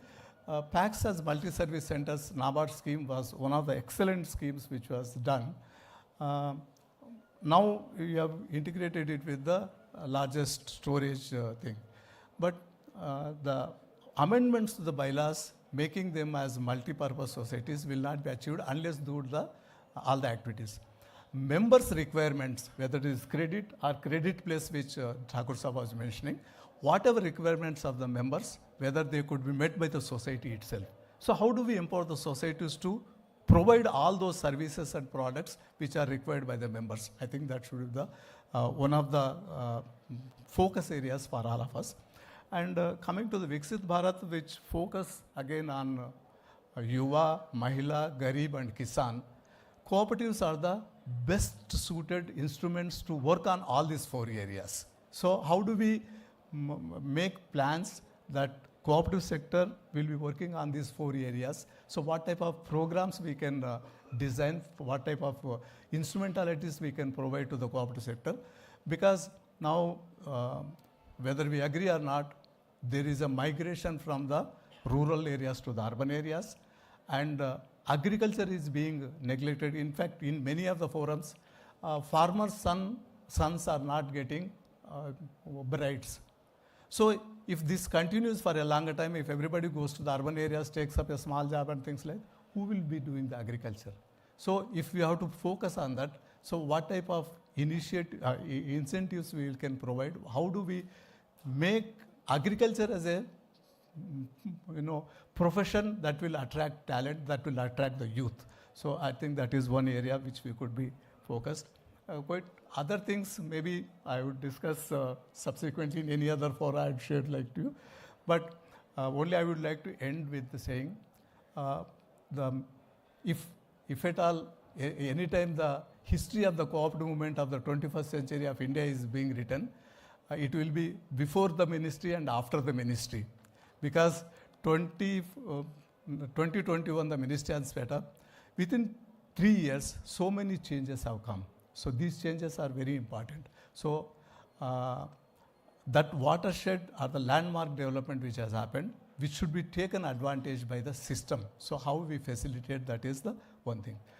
And the second thing I'd like to observe is Sahakar se Samruddhi, that is the ministry's tagline, means development through the cooperatives. But I would like to extend it further. Samruddhi se Viksit Bharat. So Sahakar se Samruddhi, Samruddhi se Viksit Bharat. So that means cooperatives will have to play a major role in the Viksit Bharat objectives. So how do we make that happen? I would like to conclude this thing with a quotation from management guru Peter Drucker, who said, I would like to quote Peter Drucker, "The best way to predict the future is to create it." I think that is the responsibility for all of us. Creating this future, what we envisage, the Viksit Bharat. So how do we create that Viksit Bharat? How do we involve the cooperatives in that process? I think that's where I must thank Nanda and the NABARD for giving me this opportunity to share some of the things. Some other concerns maybe I will certainly would be happy to share with the department later. Thank you so much. God bless us. Thank you. Thank you very much for your invigorating speech. We'll take it further, sir. Suggestions, we'll continue our discussions further, sir. Now I request Dr. Shambhu Prasad, the faculty of IRMA. He is a strategy consultant, change leader, and works very closely for producer cooperatives, collectives. So we look forward for your guidance and suggestions, sir. Thank you very much, Nandaji and NABARD, for this opportunity to be part of this event and hopefully to also take up this agenda beyond. I'm an academic, so I'd like to start off with a little bit of skepticism, which an academic should have. And I'd like to start with a quote from, one of our previous directors, Professor Tushar Shah, who's worked a lot on cooperatives. And in 1990s, when India was getting liberalized, he wrote an article about what is the future of cooperatives in a post-liberalized India. And I think there's one statement that he made, which is a pointer to us when we look at numbers. And the statement was, India has a vast but spineless cooperative movement. So, when we talk of this many numbers, 30%, etc., please take it with a pinch of salt, because we don't know how many of them are active members. We don't know how much duplication is happening, etc. But anyway, putting that apart, the point is the academic world itself has not engaged with cooperatives as much in today's times as it used to happen in 1990s. In 1990s, there was a significant debate between, the Delhi school drawn from people like Dr. Bhaviskar talking about the regional political economy of why cooperatives succeed in Maharashtra but fail in Uttar Pradesh. And then you had a counter from Professor Tushar Shah speaking about how to design cooperatives for better success and so on. So since 1990s, two significant events have happened, one of which is, of course, from the state of Andhra Pradesh, the establishment of the Self-Reliant Cooperative Act, which enabled lesser control of the government and greater involvement of members. And the next one is the formation of the farmer-producer companies in the 21st century, starting from 2000, but growing since 2003.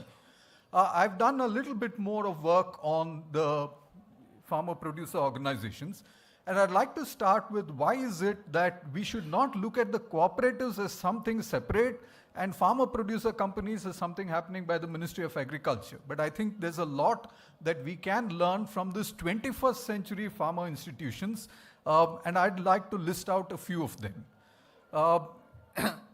So the first is that today we at least have an excellent database, and it's, the numbers might vary, but there are about 40,000 plus, farmer-producer companies that have been established.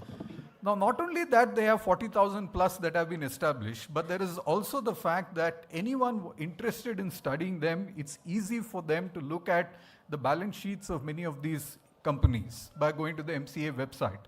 When I give an assignment to our students in the last 6 years, we've had 260 such organizations being studied. Unfortunately, our students are not able to study cooperatives because the database of the annual balance sheets of cooperatives don't exist easily.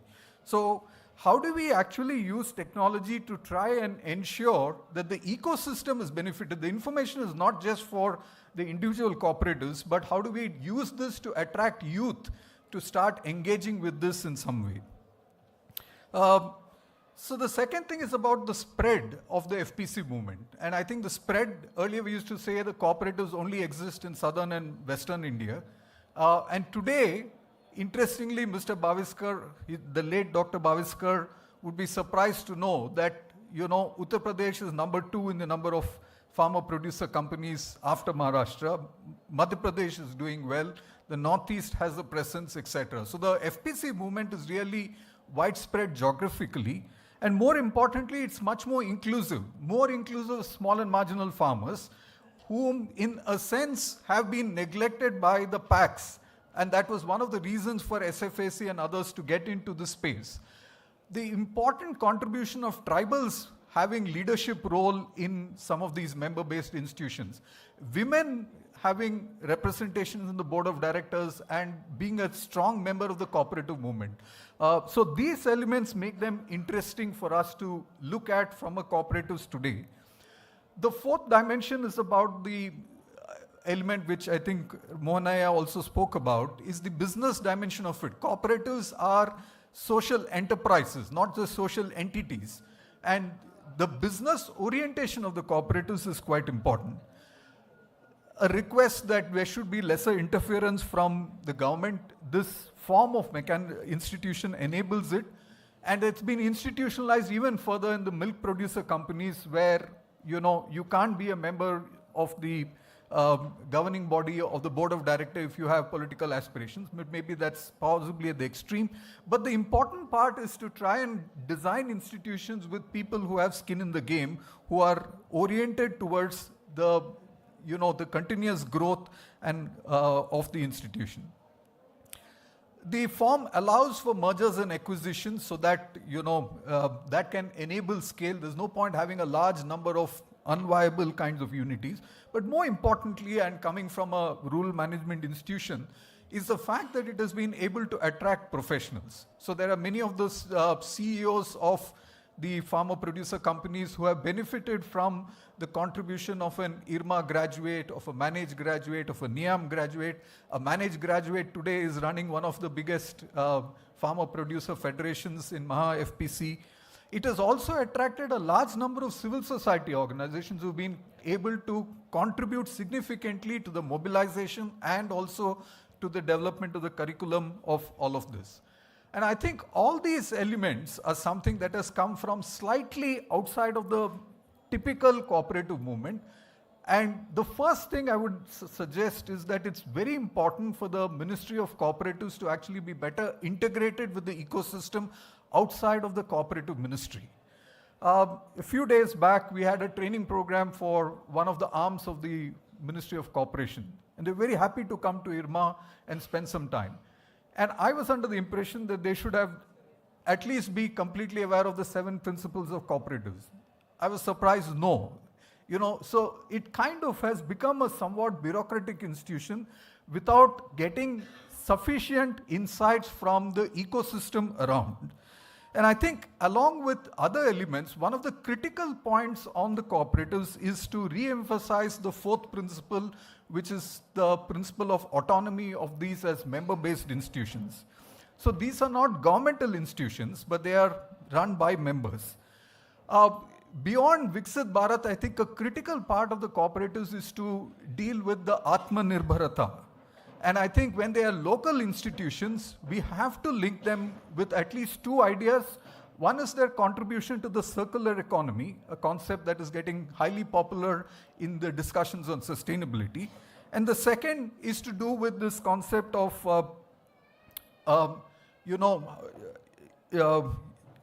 social and solidarity economy. So very often the cooperatives are discussed in that kind of a terminology. We are not picking those elements enough here. I'll just give a few recent examples of which we have had an opportunity to benefit from studying. The first, and I'm sure Mr. Vora will also speak a little bit more on cooperation amongst cooperatives. Gujarat is, of course, the land of Amul, but Gujarat is also the land of Amal Sad. Roughly the same kind of institutions that were set up almost around the same time. The Amul model is extensive, it's known globally. The Amalsad model is highly rooted locally. They have not spread beyond those 16 villages, but every element of the member's life they were there to provide, right from an Antim Vahini Seva for a member who's dying and wants to go for cremation and so on. So that is the deepness to which the member centrality has been taken into account, and there's a lot to learn from experiences like this. So this deeply local element, when we are talking of an PAX or becoming a multi-purpose cooperative society, we had an opportunity to look at what was happening in the Koliyakode cooperative in Kerala.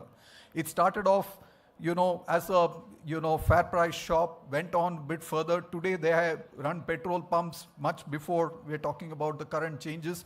And they have also now moved to the next stage where they feel they have to set up a producer company. They've set up a small milk producer company, taking inputs from people who were earlier from Milma. And they have diversified their business significantly from starting just from credit, but keeping member centrality. They run a hospital as well and other things. The other example, which again, thanks to the work from IIM Bangalore and one of our ex-students, we've had this very interesting case on the Totgar cooperative, a 100-year-old cooperative in Karnataka, which has been doing a phenomenal work in terms of establishing a minimum support price for farmers in the local market, which then their bid is higher than the other bids of local traders, and the kinds of services they're able to provide for the farmers in terms of storage in agricultural things, and also combined with that in terms of the support structures, in terms of categories of membership, A, B, C, etc. Now, all of these examples that I'm suggesting have had very little involvement of the government, and where the institutions have actually taken the lead. The fourth, of course, might be the one from the Dharani Cooperative, which we've had an opportunity to document in Andhra Pradesh, set up under the MAX scheme. And one of the interesting things that they monitor regularly is the contribution to the local economy. So along with what they're doing in terms of members' benefit, how is it that the regional economy in that place, what Ilaben Bhatt talks about, Ben, how do we create communities of 25 to 100 mile radius where things can, make a difference there.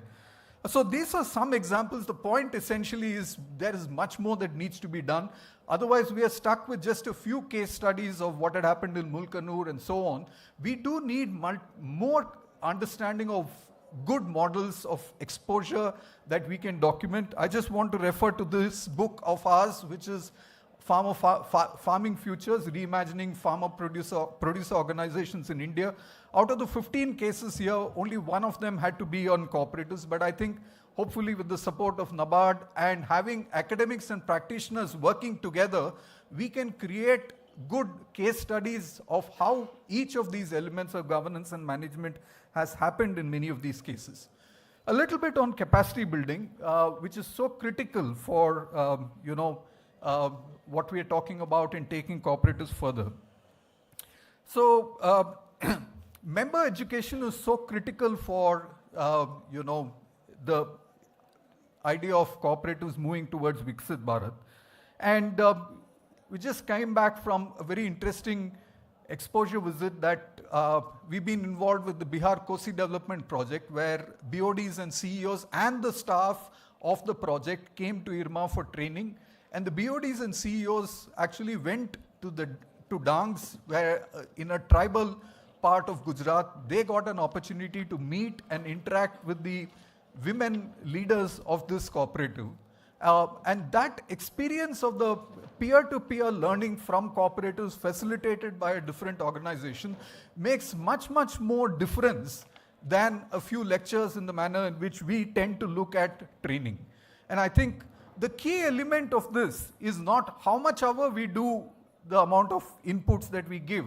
The critical element is actually the sense of ownership that the community has, and whether they feel confident about the fact that this is their own institution. During the stay of 5 days they were here, they also got a chance to see the late Shyam Benegal's film, Manthan.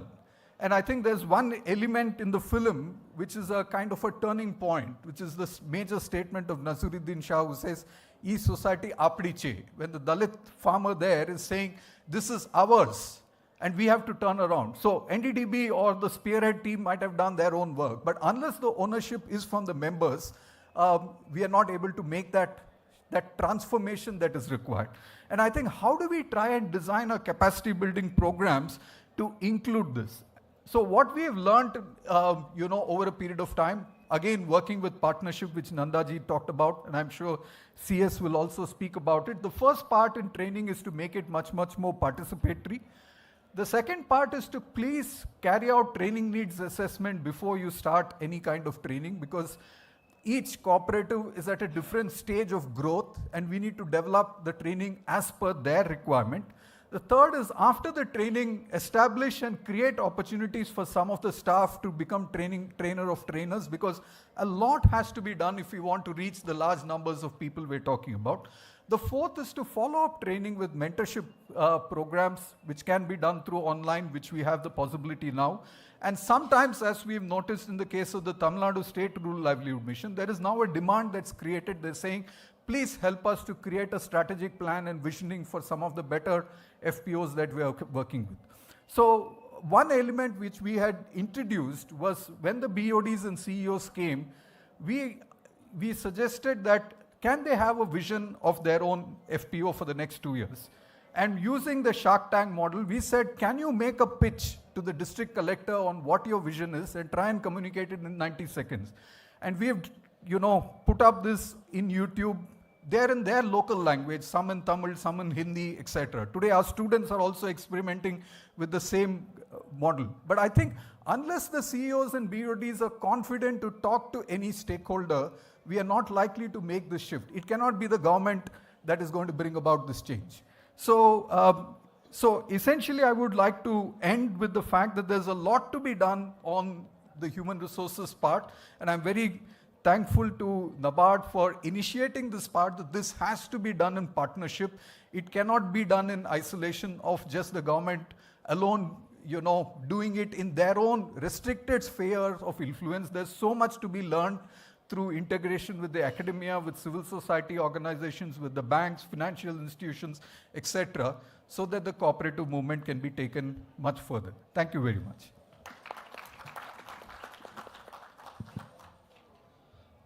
Sir, thank you very much. Dr. Shambhu Prasad has to leave because he has to catch an early flight. So I request Anchor to...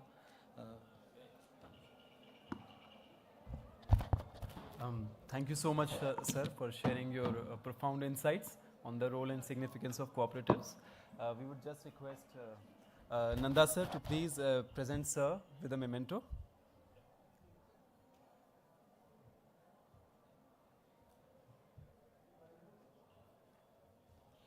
Can we please have a round of applause for DMD sir?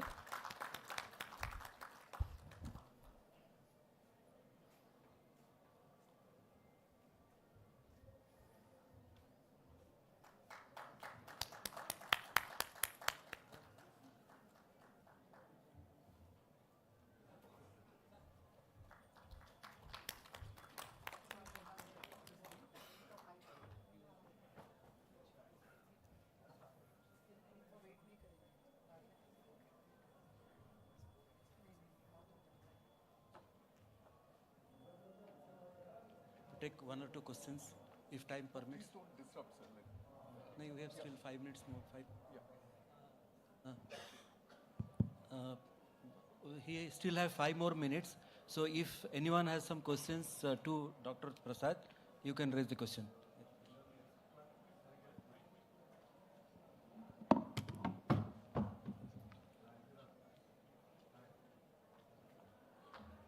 I'll just, good afternoon, Dr. Prasad, and good afternoon, panelists. I have a quick question to you, Dr. Prasad. My question is that the cooperative movement is on for a long time now in India, and we kind of, vaguely know, the outcomes. When I go deep and work with them, which we do across 15 states in the country, we see there, as you said earlier, like one-person show, few people controlling, nothing is happening. So statistically, real data do you have? You're an academician connected to the ground, doing a lot of research for several years. Do you have real data? What we are missing, I think, because we are filling out real data all the time. Seemingly it's real, but it's not real many times. We work with several FPCs and FPOs, but real data is fed by whom? Real data is fed by the people who are at the ground level. They are not educated to fill up real data. They just fill up a template format for the time being, for the reason to just fill up a form. So real data is majorly missing. Do you have real data for the cooperative and the cooperative movement, which has happened in the last several years? Based on that, we can understand what's the success. We have only a handful of success stories with the Amuls and a couple of the Papad company. I remember we only get 4 or 5 references. Amalasa. We don't get the wide understanding of it. And though when we start working with that, we have made the FPC also. Many thousands of FPCs are coming up. Also the same story we see. So the grassroots problem I see there is 2. I will ask your feedback on that. That whether we have real data to understand and analyze it. Do you have it? Because you're part of the academia and doing. And based on the real data, can you really make a sense of what to be done? That's my question. Sorry, long question. Yeah, can you take the questions together if that's all right?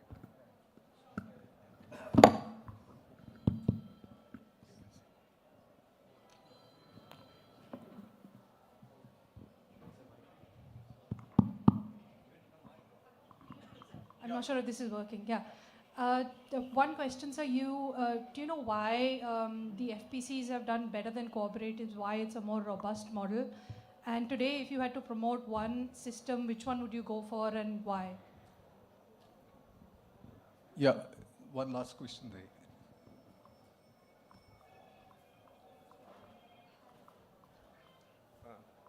Hello, sir. Do you think political influence in cooperative society makes them unsuccessful? In Maharashtra, many political leaders have cooperative sugar factory, which comes to end, and they are running by a private organization right now. Yeah. So I'll take the three questions together. So I think you know, I'm talking about FPCs because I've studied them more. We don't have enough data on cooperatives, so it's difficult to find. But I think the starting point is, if I were to look at the younger generation, we do need more examples than Amul and Lijjat Papad and the ones that were set up. So can we talk about institutions that are 21st century institutions? And in that sense, if you were to look at 21st century institutions, when we give a study, we say take institutions that have been set up after 2000.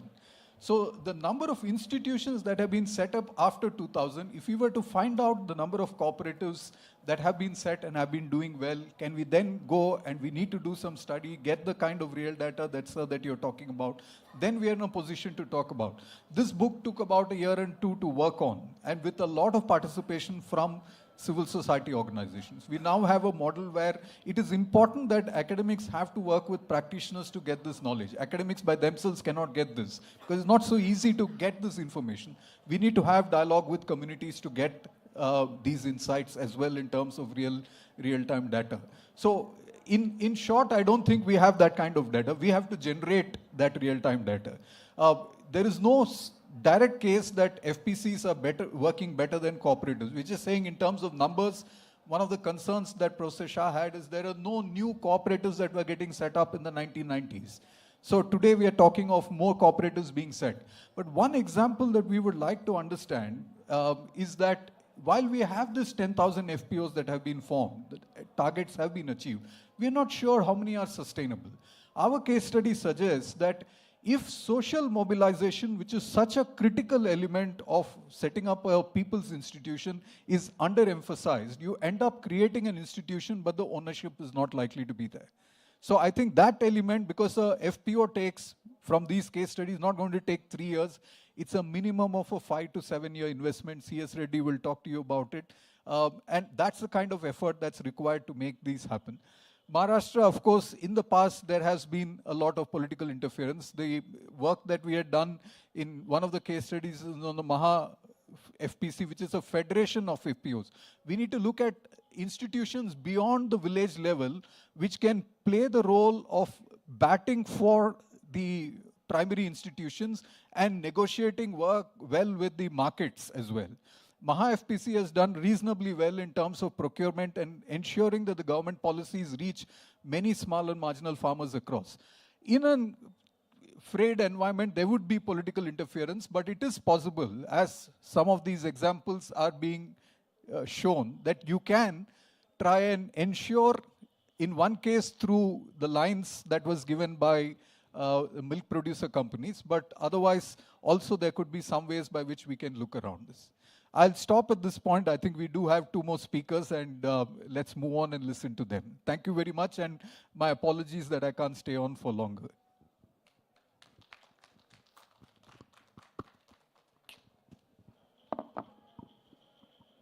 Thank you very much, sir.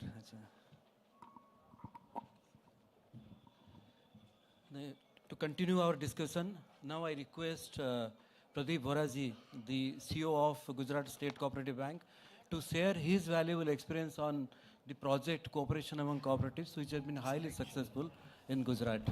So over to you. Thank you, sir. Namaskar, respected chairman of the panel, other members of the panel, DMD sir, और जो offline और online मुझसे जुड़े हुए सभी महानुभावों को मैं अभिवादन करता हूँ.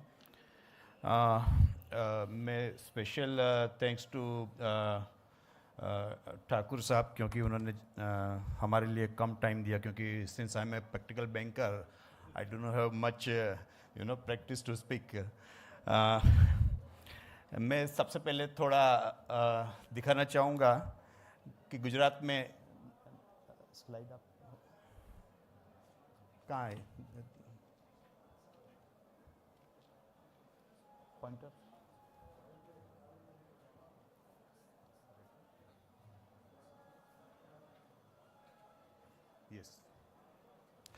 This is the existing structure in the Gujarat. There is a 3-tier cooperative credit structure. There is an Apex Bank. There is the Gujarat State Cooperative Bank with 33 branches, 18 DCCBs with 1,450 plus branches. And then there are 10,400 PECs with 28 lakhs attached to them. मैं एक बीच में बात बताना चाहूँगा कि 10,400 जो PACS है, अभी मिनिस्ट्री ऑफ कॉर्पोरेशन जो 54 इनिशिएटिव्स लिए हैं, तो उसमें एक one of the initiatives is adopting of model bylaws. तो almost 95% of these PECs have adopted model bylaws, and they are now being registered as MPECs only, so multi-purpose cooperative credit societies. दूसरी एक चीज़ है कि जो गुजरात में 18 DCCBs और Gujarat state cooperative bank 19 banks है, they are all having RBI licence, they are on CBS platform, they are all having requisite CRR, and they are all profit making, so they are all complying with statutory criteria.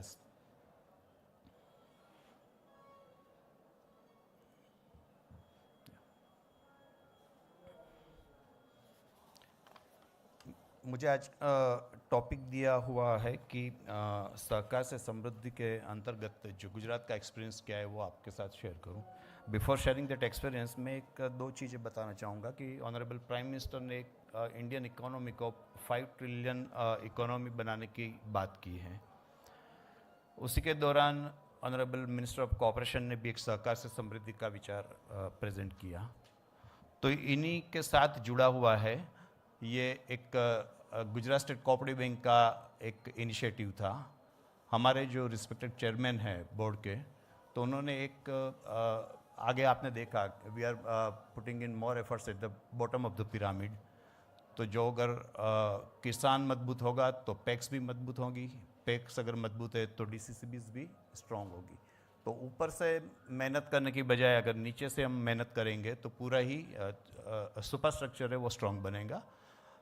तो इसी के अंतर्गत हमने DCCBs और PACS को strengthening करने के लिए एक initiative parallel to this cooperation among cooperative चलाया हुआ है. तो हम DCCBs को भी स्टेचुटरी जो रिक्वायरमेंट्स हैं उनकी वो पूरा करने के लिए मदद करते हैं. गुजरात में पीछे 4 बैंक्स ऐसी थी कि जो CRR कंप्लाई नहीं कर पाती थी, तो उनको कैपिटल ग्रांट दे के उनको CRR भी कंप्लाई करवाया. Then there are imbalances in the balance sheet of this banks, तो हमने वो रिमूवल करने के लिए स्टेट गवर्नमेंट के साथ बैठ के एक स्कीम बनाई. तो वहाँ पे स्टेट गवर्नमेंट और गुजरात स्टेट कोऑपरेटिव बैंक दोनों कंट्रीब्यूट करके DCCBs के बैलेंस शीट में से इम्बैलेंस जो काफ़ी बड़ी अमाउंट थी वो हमने इरिडिकेट किया. Then there are interest subvention to farmers जो सेंट्रल गवर्नमेंट देती है, उसके अलावा हमने स्टेट गवर्नमेंट के साथ परस्यू किया तो स्टेट गवर्नमेंट भी देता है. तो उसका परिणाम स्वरूप किसानों को 0% पे कृषि ऋण जो एग्रीकल्चर क्रेडिट है वो गुजरात में बहुत साल से मिल रही है. इसके अलावा इंटरेस्ट रिबेट टू DCCBs, तो हम जो DCCBs को रिफाइनेंस करते हैं, तो गुजरात स्टेट कोऑपरेटिव बैंक का एक ही मोटिव रहा है कि प्रॉफिटियरिंग नहीं करना है, लेकिन कोऑपरेटिव्स को मजबूत बनाना और जो कोऑपरेटिव्स के साथ जुड़े हुए जो भी बेनिफिशियरीज है उनको भी स्ट्रेंथनिंग करना. तो एक सोशल ऑब्लिगेशन भी है. तो हम जो एग्रीकल्चर फाइनेंस रीफाइनेंस करते हैं तो उसमें भी हम सालाना बैंकों को रिबेट देते हैं. तो practically at no profit we are providing refinance to DCCBs. Then we are providing grants also to DCCBs उनके ब्रांडिंग के लिए, उनके मार्केटिंग के लिए, उनको किसानों को या गांव में जाके उनको जो अवेयरनेस कैंपेन चलाना है वो सब सारी एक्टिविटीज़ के लिए हम कैश ग्रांट भी DCCBs को बड़ी मात्रा में देते हैं. तो उसके हिसाब से भी जो रूरल इंफ्रास्ट्रक्चर है वो काफ़ी डेवलप हुआ है. Then we provide guidance and support for regulatory compliances, जो NABARD और RBI के जो क्वेरीज होती है तो उसको भी कैसे पूरा किया जाए. तो हमारी एक टीम लगातार DCCBs के साथ बैठती हैं.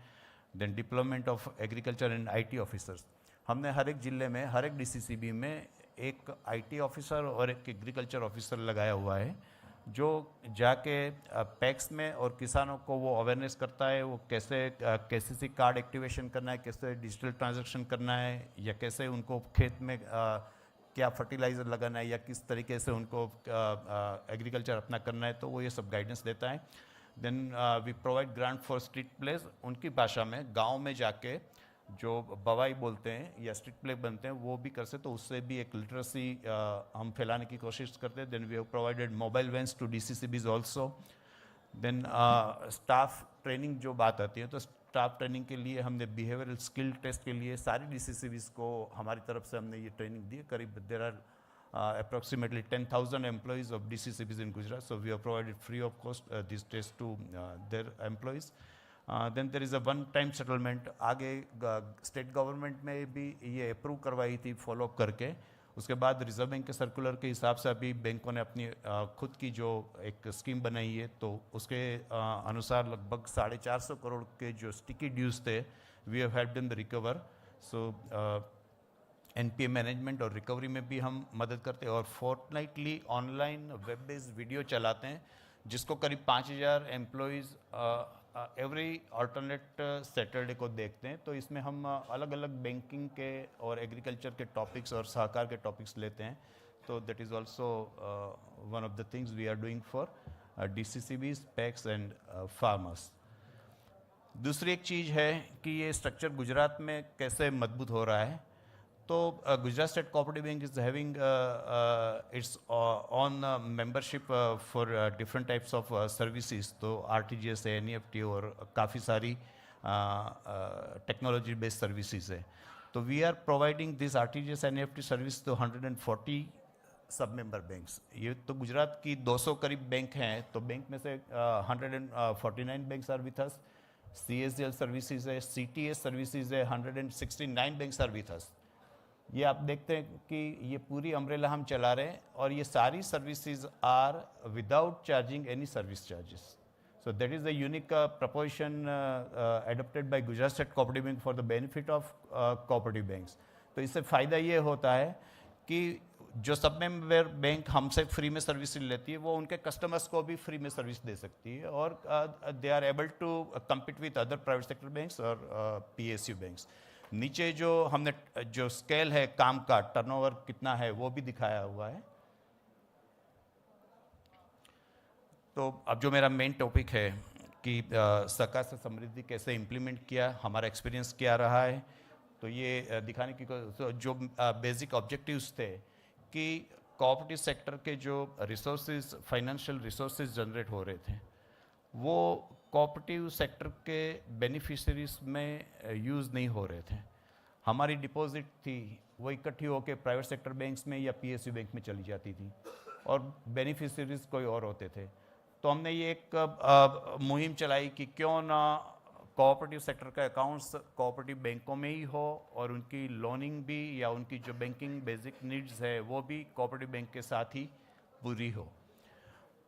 तीसरी चीज़ थी कि अभी आगे एक स्पीकर ने बताया था कि एग्जॉर्बिटेंट रेट पे गांव में क्रेडिट मिलती थी. NBFCs है, इवन प्राइवेट सेक्टर बैंक्स भी है, स्मॉल फाइनेंस बैंक्स भी हैं.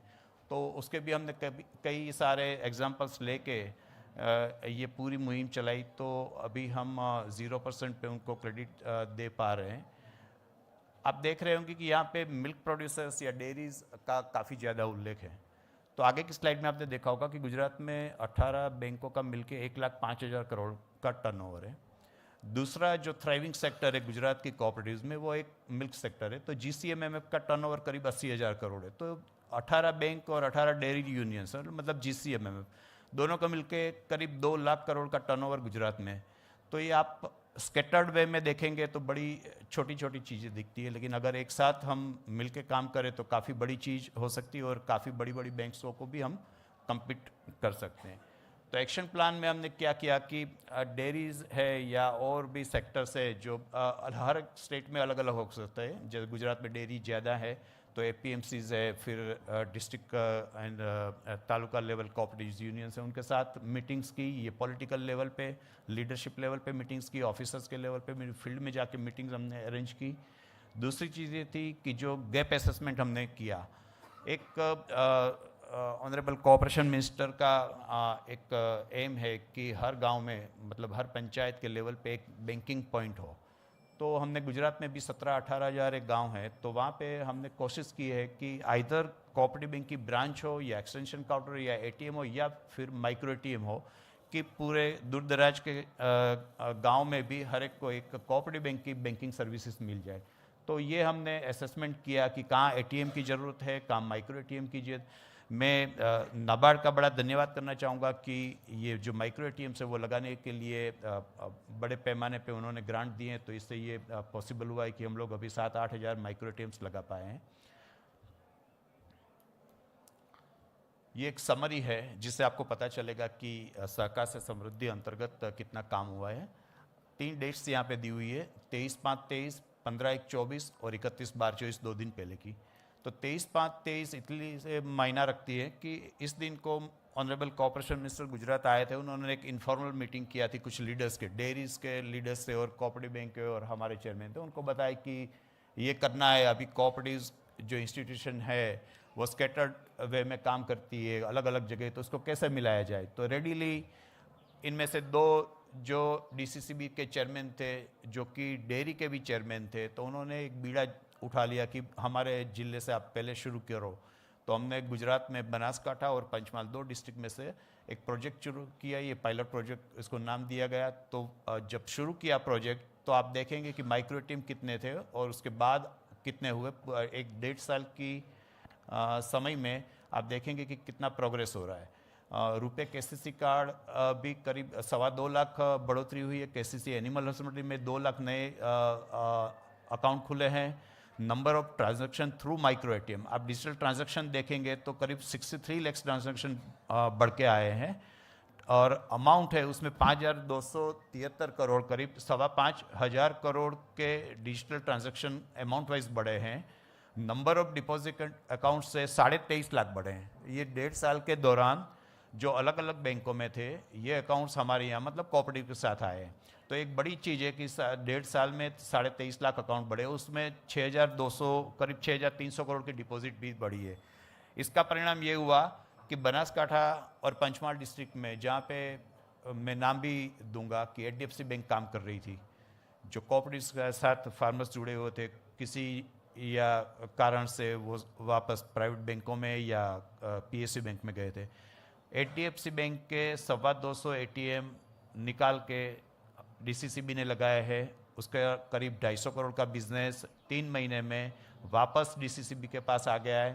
तो हमने तो कहीं से सुना था कि HDFC बैंक और ये including state bank of India, finance ministry में भी कंप्लेन किया है, नाबार्ड में भी कंप्लेन किया है कि ऐसा क्यों रहा है, लेकिन हमने we have regained the business.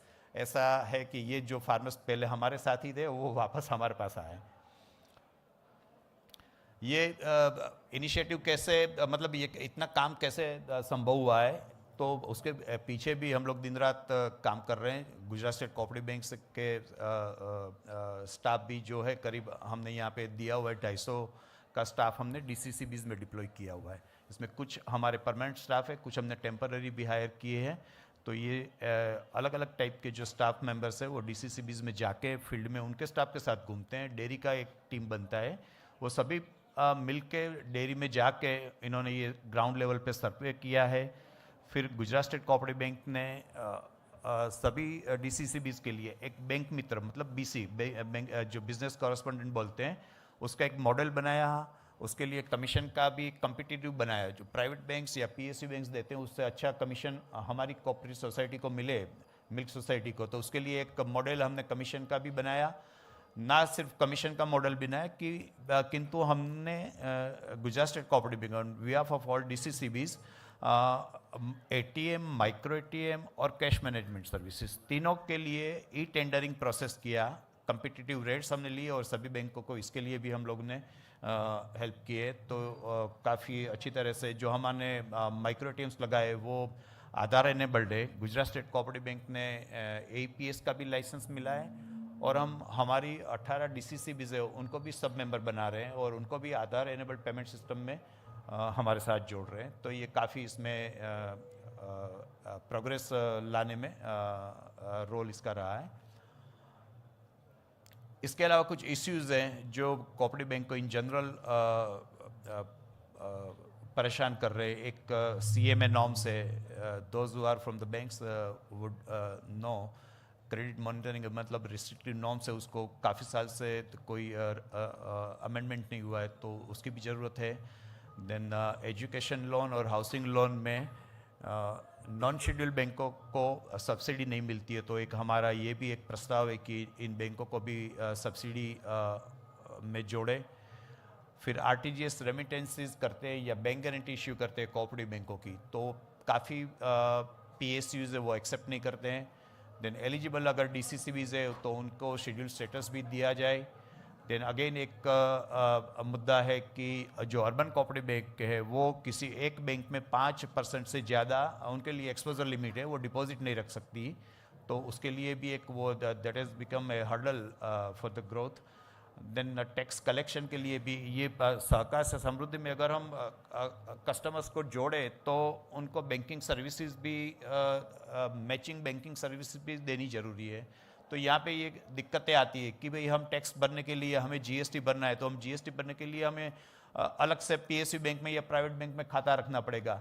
तो ये सारी भी अगर जो कठिनाइयाँ हैं इसमें थोड़ा रिलैक्सेशन हो तो ये हमारा प्रोजेक्ट और भी इसमें मोमेंटम ला सकता है।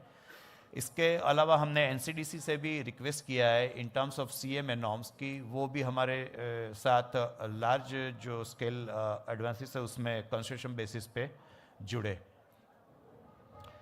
इम्प्लीमेंटेशन के जो मेथड्स है उसमें मैंने आगे बता दिया है, तो वही चीज़ें हैं कि हमने गांव-गांव जाके पूरा सर्वे किया है और 1.5 वर्ष में ये इतना रिजल्ट हम लेके आए हैं। देन मॉनिटरिंग में तो खुद यूनियन होम मिनिस्टर इसका बारीकाई से मॉनिटरिंग करते हैं। गवर्नमेंट ऑफ इंडिया में से कोऑपरेशन सेक्रेटरी और एडिशनल सेक्रेटरी इसका लगातार मॉनिटरिंग करते हैं गुजरात का।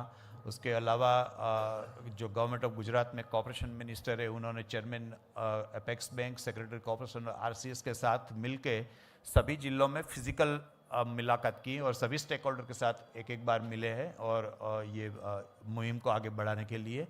उसके अलावा रेगुलर ऑनलाइन मीटिंग्स भी करते रहते हैं। इसके अलावा स्टेट लेवल और डिस्ट्रिक्ट लेवल की कमिटीज़ भी गवर्नमेंट में बनाई है और एक फोर्टनाइटली रिपोर्ट बनाया है नाबार्ड के साथ बैठ के जिसमें इसका पूरा रिपोर्टिंग जाता है। Thank you. कोई इस प्रेजेंटेशन के बारे में कोई क्वेश्चन है तो मैं, हाँ जी।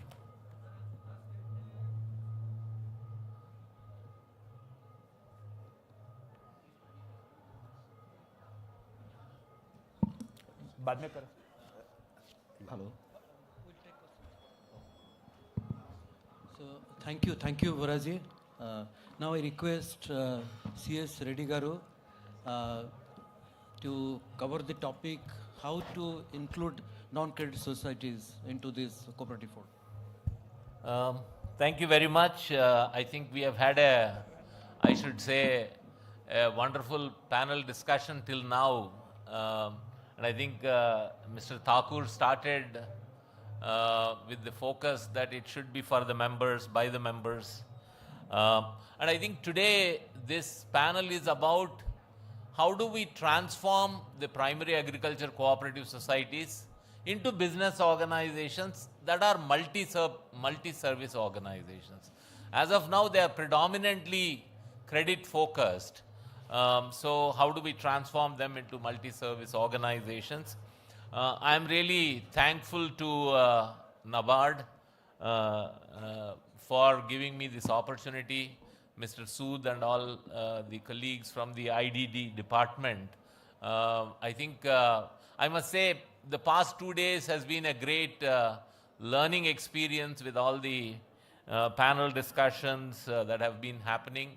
I think as Mr. Mohanaiah earlier mentioned, I hope there will be a follow-up about how do we take these ideas forward, whether it is in terms of organic farming, in terms of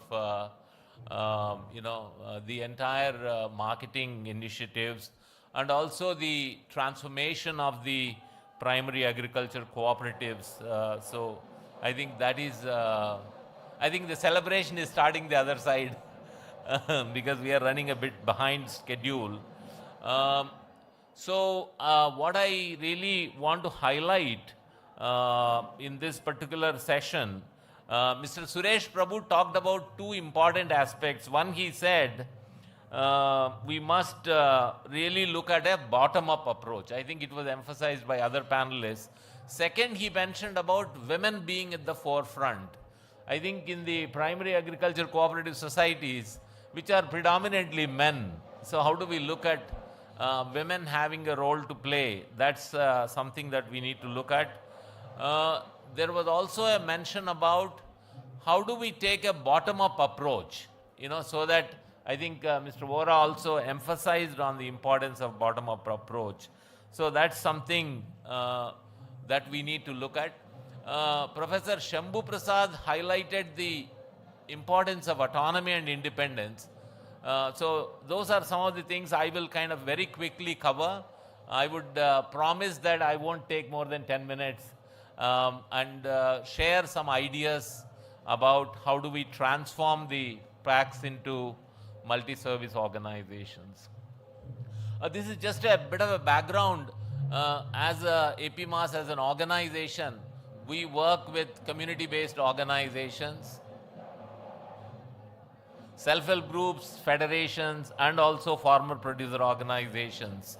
And how do they become self-reliant, sustainable organizations? So that's our focus. And just to give a background, APMAS works with around 250 farmer producer organizations. We have directly promoted 86 FPOs, and we also support FPOs through training and capacity building as a resource support agency of NABARD. So that's the kind of overall focus that we have been having over the past 10 years. And based on that, what can we do with the primary agriculture cooperative societies?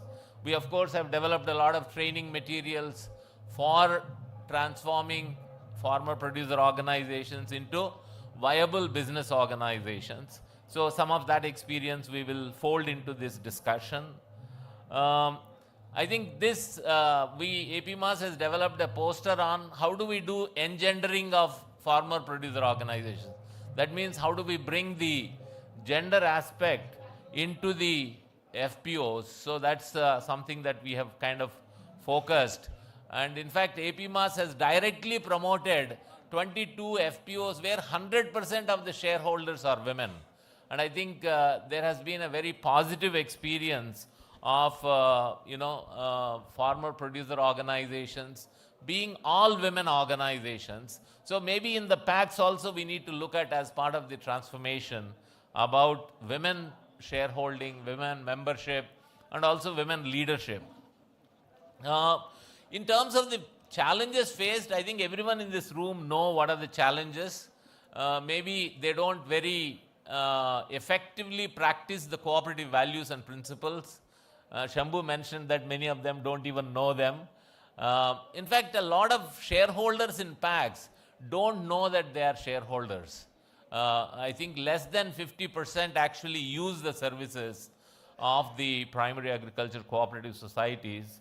And the member stake, what we call in English, do they have the skin in the game? Meaning, do they have their share capital is very limited. So that's one of the reasons why the PACs are seen more as a channel for the government for delivering credit services. So if they are truly bottom-up organizations and bottom-up business organizations for the members, and I think then they can become thriving organizations where the needs of the members will be looked at by the primary agriculture cooperative societies. We also have seen that many PACs, they don't pay any bonus or dividend or what is known as patronage benefit. Ultimately, for members to stay engaged with any cooperatives, they have to have some patronage benefit. The more they use the services, the more they benefit. So that they will know if there is some kind of a patronage benefit being paid. So that's not happening, a lot of places. Board of directors and staff capacities are limited. I think Shambhu talked about the capacity building and why it is so important. And the member centrality, in addition to the autonomy and independence of the cooperatives or the primary agriculture cooperative societies, are these services or activities taken up by the cooperatives, are they driven by the members' needs and aspirations? I think Mr. Thakur talked about they being social organizations. Yes, they are social organizations, they are service organizations, but they are also business organizations. Ultimately, the FPOs and the primary agriculture cooperative societies must deliver profit to the members. Otherwise, why would they be interested in being shareholders in those organizations? And I think another problem of the PACs that has been plaguing is technology adaptation. Now computerization with some reluctance has happened to a large number of cooperatives. But more needs to be done in terms of technology adaptation or mechanization. Particularly, do the PACs have crop data of their members? Do they have the farmers' data? There was a discussion in the morning on organic farming about traceability. Do PACs have any data related to the traceability of the practices? And also, I think till now, the mindset is that the PACs are not seen as a value chain development organizations. They're only seen as a credit delivery organizations. They're not even seen as savings organizations. Members don't really, except for Kerala, which has the maximum, almost 85% of the PACs savings in India, maybe is in Kerala. But in other states, they hardly do any savings or deposit mobilization in the primary agriculture cooperative societies. So how do we transform them into what is called as multi-service organizations or multi-service centers, or even FPOs, farmer producer? I think the Ministry of Cooperation is considering and pushing the idea that some of the PACs can be transformed into farmer producer organizations. That's the new generation organizations. By the way, having 10 years of experience in APMAS, I also want to mention that the success rate in FPOs is also not great. We have a lot of challenges. For an FPO to become a viable, sustainable business organization, it is taking almost 10 years' time. So if 50% of the farmer producer organizations today in the country are successful, that will be a tremendous success. I would put it as maybe 30% of them doing reasonably well. The remaining 70%, maybe they're struggling. So for PACs to transform into FPOs, I think they also have some legacy issues because they have been in the past seen as credit delivery organizations. So for them to become multi-service organizations, it takes time, and that needs to be kept in mind. So I think one of the most important aspect of them becoming multi-service organizations is the members will have to make that decision whether they want to be a multi-service organization or not. So we need to empower them, we need to train them, we need to create that awareness, we need to facilitate that process. Then I think they becoming multi-service organization is possible. Also in PACs, only users can be members. A lot of people who are non-users are also today members. So how do we kind of address that issue? And how do we make sure that the stake of the existing members be increased by maybe collecting additional share capital or maybe admitting more women who can join as shareholders of the primary agriculture cooperative societies? I think there is also a need for some kind of a change in the mindset. I think in the earlier, I think Mr. Mohanaiah mentioned that there are only 1 or 2 staff for the PACs. The board of directors are not very well informed. So for the mindset change to happen, you need a continuous training, maybe some kind of a visioning, strategy development for the primary agriculture cooperative societies. And that is something that will take an enormous amount of effort. Do we have, in every state, you have training of trainers, programs conducted? Do you have people that can have this practical training rather than just a theoretical kind of a training? That's something that one needs to look at. We also need to see how do we make sure that the PACs have the data of the members in terms of their crop data, their land related, their cropping patterns that they have. That is something that we need to do.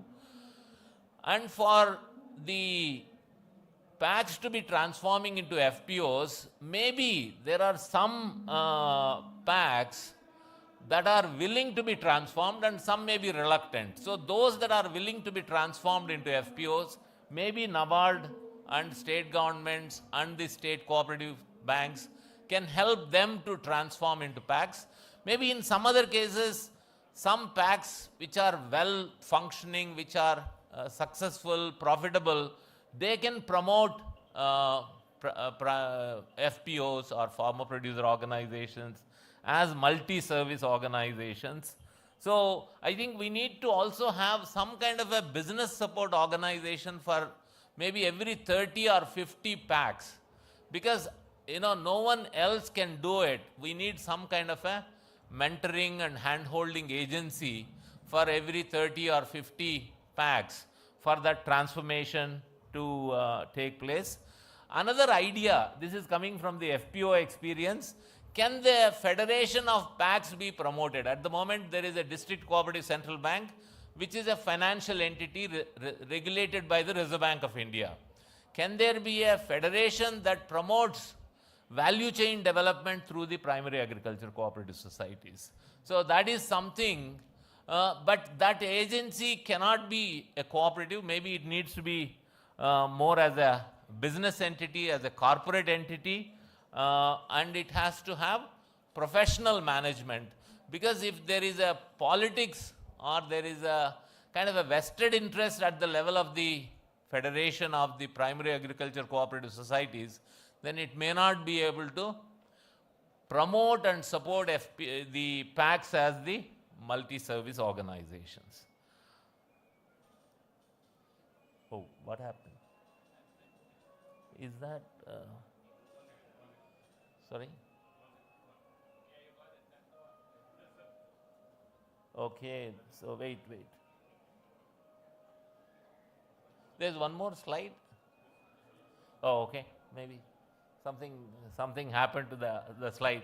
So I guess what I want to really highlight in conclusion is that transforming primary agriculture cooperative societies into multi-service organizations or value chain development organizations is possible only if the PACS members, board of directors and staff have the right kind of a mindset. And maybe it will be difficult for us to aim for transforming all the primary agriculture cooperative societies into multi-service organizations. So maybe we can initiate on a pilot basis, maybe whichever are the PACs that are eligible and interested, there is a need for us to go through that process. I also feel maybe there is some kind of an operational guidelines, like we have the national FPO policy and there is operational guidelines. We have national cooperation policy and operational guidelines. Maybe there is a need for a detailed operational guidelines on how do you transform an existing primary agriculture cooperative society into a multi-service organization or into a value chain development organization. There we may also have to think about some tax benefits, maybe for the kind of value chain activities that they take up, maybe sales tax, maybe income tax, maybe MAT, those kind of benefits are required.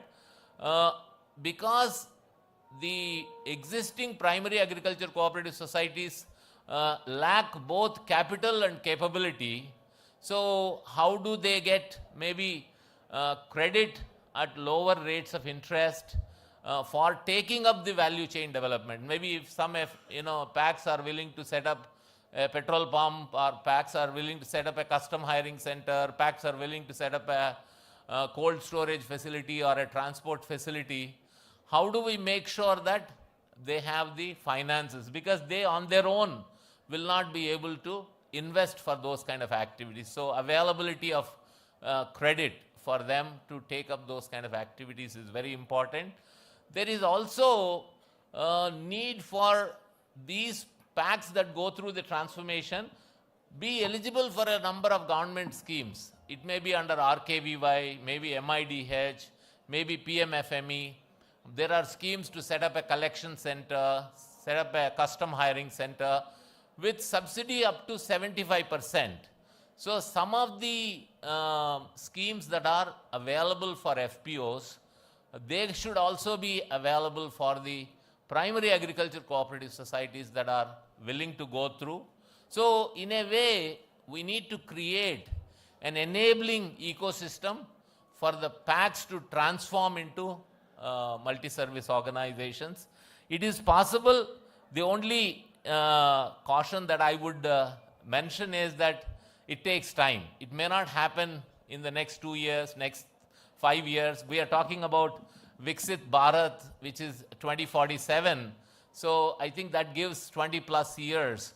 So in that kind of a time period, even if 50% of the existing primary agriculture cooperatives either transform into multi-service organizations or promote FPO kind of organizations, which are value chain organizations, that will be a phenomenal success.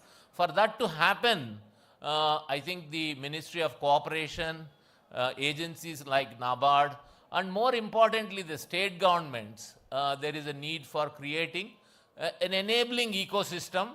I also feel the primary agriculture cooperative societies and their federations will have to work with the FPOs that are already promoted, that are already functioning in the same geographic area, because there is need for some kind of a convergence with the existing cooperative institutions, which are farmer producer organizations, whether they are registered as a cooperative or registered as a producer company. So I think the time is right, and NABARD can maybe set up a small task force or working group based on the outcome of today's panel discussion to come up with the roadmap, to come up with the operational guidelines on how the PACs can be supported to become multi-service organizations, and how they can be promoting farmer producer organizations wherever that is possible. So I think I am very optimistic about the potential into the future, but I am also of the view that not every PACs would become a multi-service organization. That may be become a top-down approach, but if we take a bottom-up approach, then a lot of PACs may feel empowered and enabled to go through that kind of a transformation. Thank you very much. Thank you, sir, for very educative and action-packed talk. Now we have completed our sessions. The next session is the open house discussion. So where actually all our delegates can ask the questions to our esteemed panelists. Over to our delegates.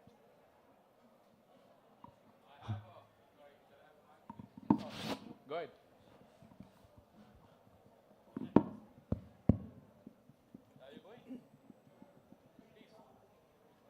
Hello sir, मेरा नाम विनोद है। मैं Akola Washim district central cooperative bank Maharashtra से हूँ।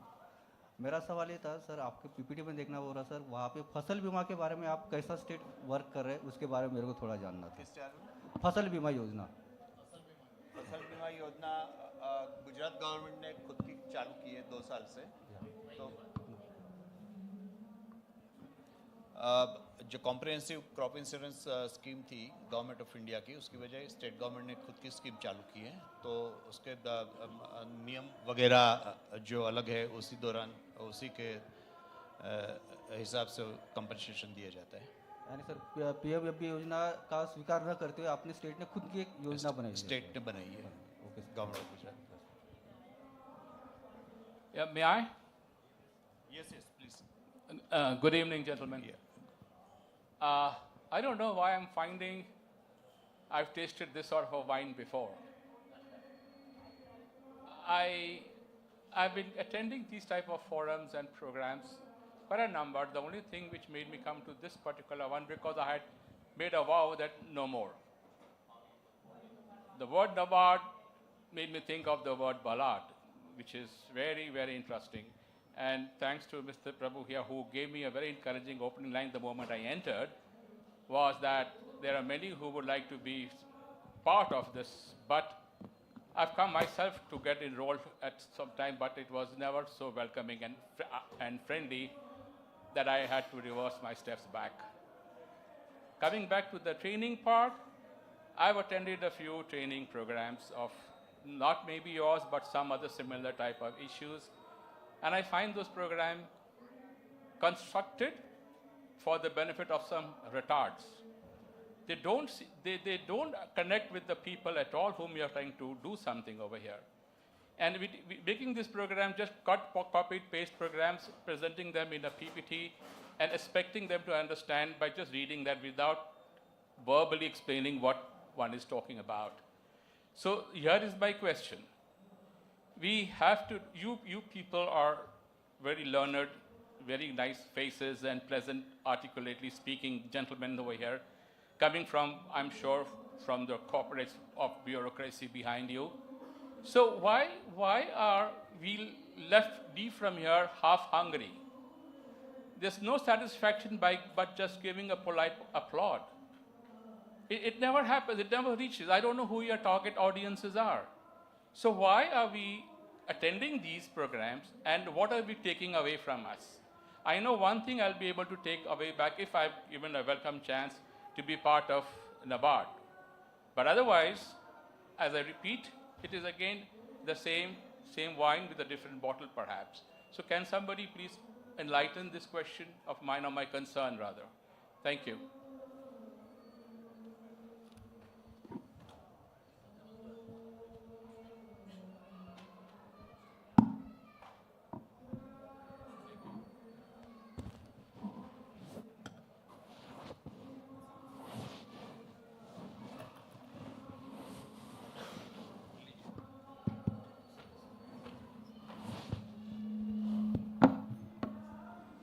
Sir, you have raised a very serious question. Yeah, I know. No, I appreciate. The thing is, it is not a training program, it is not a... Idea is, how do we empower the cooperative structure to play its role in the overall objective of Viksit Bharat. That is the empowering of cooperatives for the Viksit Bharat. That is the theme of the session. So what are all the different aspects to make the cooperatives empowered to play that role? So whatever training we talked about, or capacity building we talked about, how do we increase the membership and all, these are all going to fit into that overall objective of empowering the cooperatives to achieve that target. Now, one thing that we need to say is, yes, what you say is from many of the programs, we hear something, but whether it happens or not, what is the learning point, what is the takeaway is the issues. Takeaway from this program should be a roadmap for the cooperative structure, particularly the cooperative credit structure, to play its role either from the primary level to the middle levels, DCCBs and SCBs, how they can facilitate the overall development of the rural areas in terms of economic terms, in terms of creating value chains, in terms of taking advantage of the ecosystem. Now, so many schemes are there, like Reddy mentioned, but our systems are not taking advantage of those things. So can we have a roadmap kind of thing to say that all the entities in the cooperative credit structure will play that role so that our contribution to the Viksit Bharat would be substantial and recognizable. So that is the objective of this. So I don't think the objective would be the larger interest of the cooperative credit structure, not at the individual level. Individual level, yes, certainly we will benefit when the nation develops. That is the only thing we can say. So it should be not only the cooperative development, but development led by the cooperatives. I think that is what we are aiming at through this seminar. Yeah, any other? Yeah, please. So, good evening, gentlemen, whoever present over here. It's a very pleasant evening, and very grateful to you people for giving these insightful thoughts. And so, when it comes to cooperatives, for me, you're building farmers' great strength. You're bringing farmers. I see it in a way on an entrepreneurship journey for the farmer. But in a cooperative society, sir, I come from Andhra and I own a multi-state cooperative society. When I go on the ground, I see many difficulties like, farmer to warehouses and then it filters again. It comes to mills and then goes to warehouses back. Yeah. And then warehouses to public. It's a long chain. So where farmer is not getting benefited the most. If you see the international cooperatives market, French stood in the first, with $117 billion, something like that. And then German corps with $82 billion, something like that. And India stands nowhere in the international market when it comes to cooperatives. Sir, how do you look?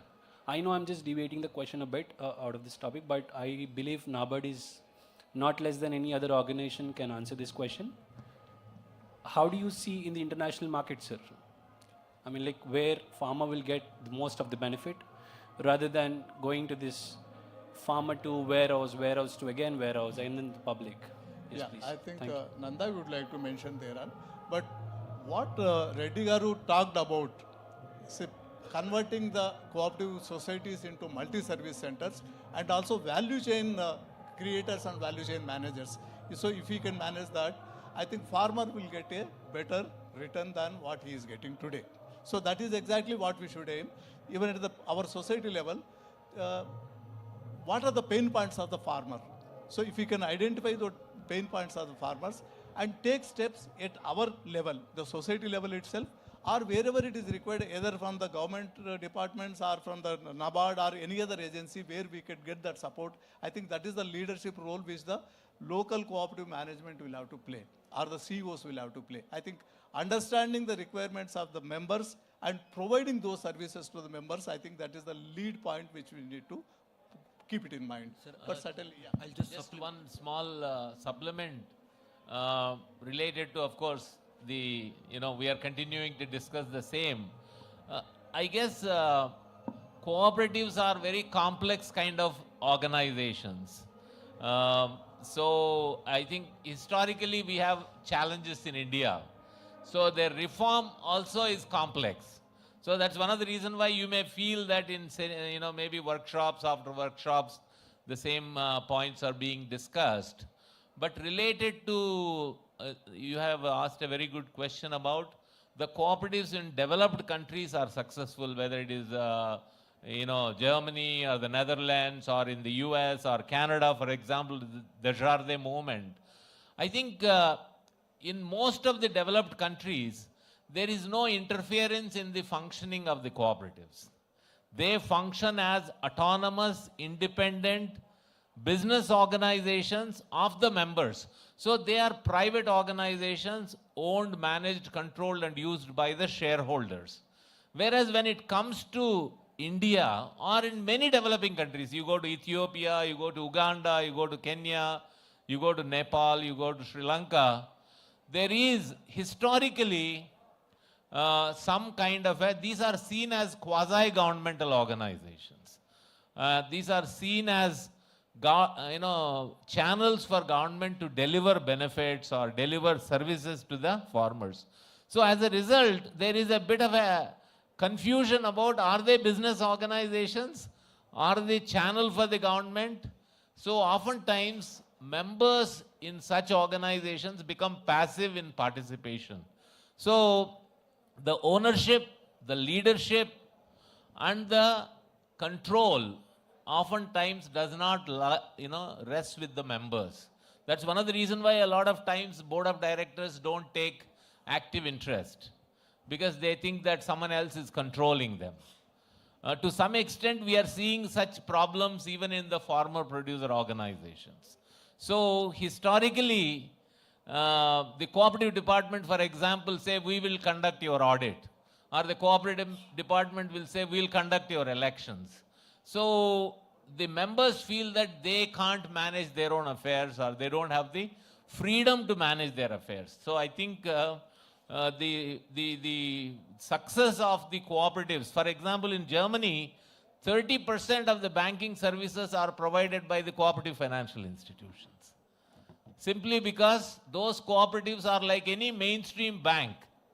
There is no difference between the professionalism of a cooperative financial institution or a private bank if you go to Germany or the Netherlands. Whereas in India, you do see that kind of a difference. But I think we are making progress towards that kind of a transformation using technology, using member education, using the kind of professional recruitment that need to be done in these kind of institutions. Thank you. Both my speakers, they have clarified this point, articulated the views or the questions that you posed. Just a short answer to the question. That is, we are increasing our association with ICA, International Cooperative Alliance. So what will happen is that we can organize a number of exposure visits to those countries, like say Germany, Netherlands, or UK, to expose our cooperators or the bankers into their area of operations.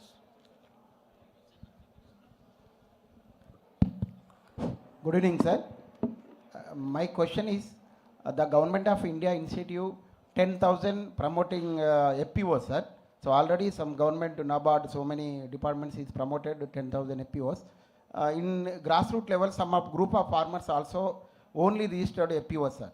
And you said cooperative society also is promoting in each village level.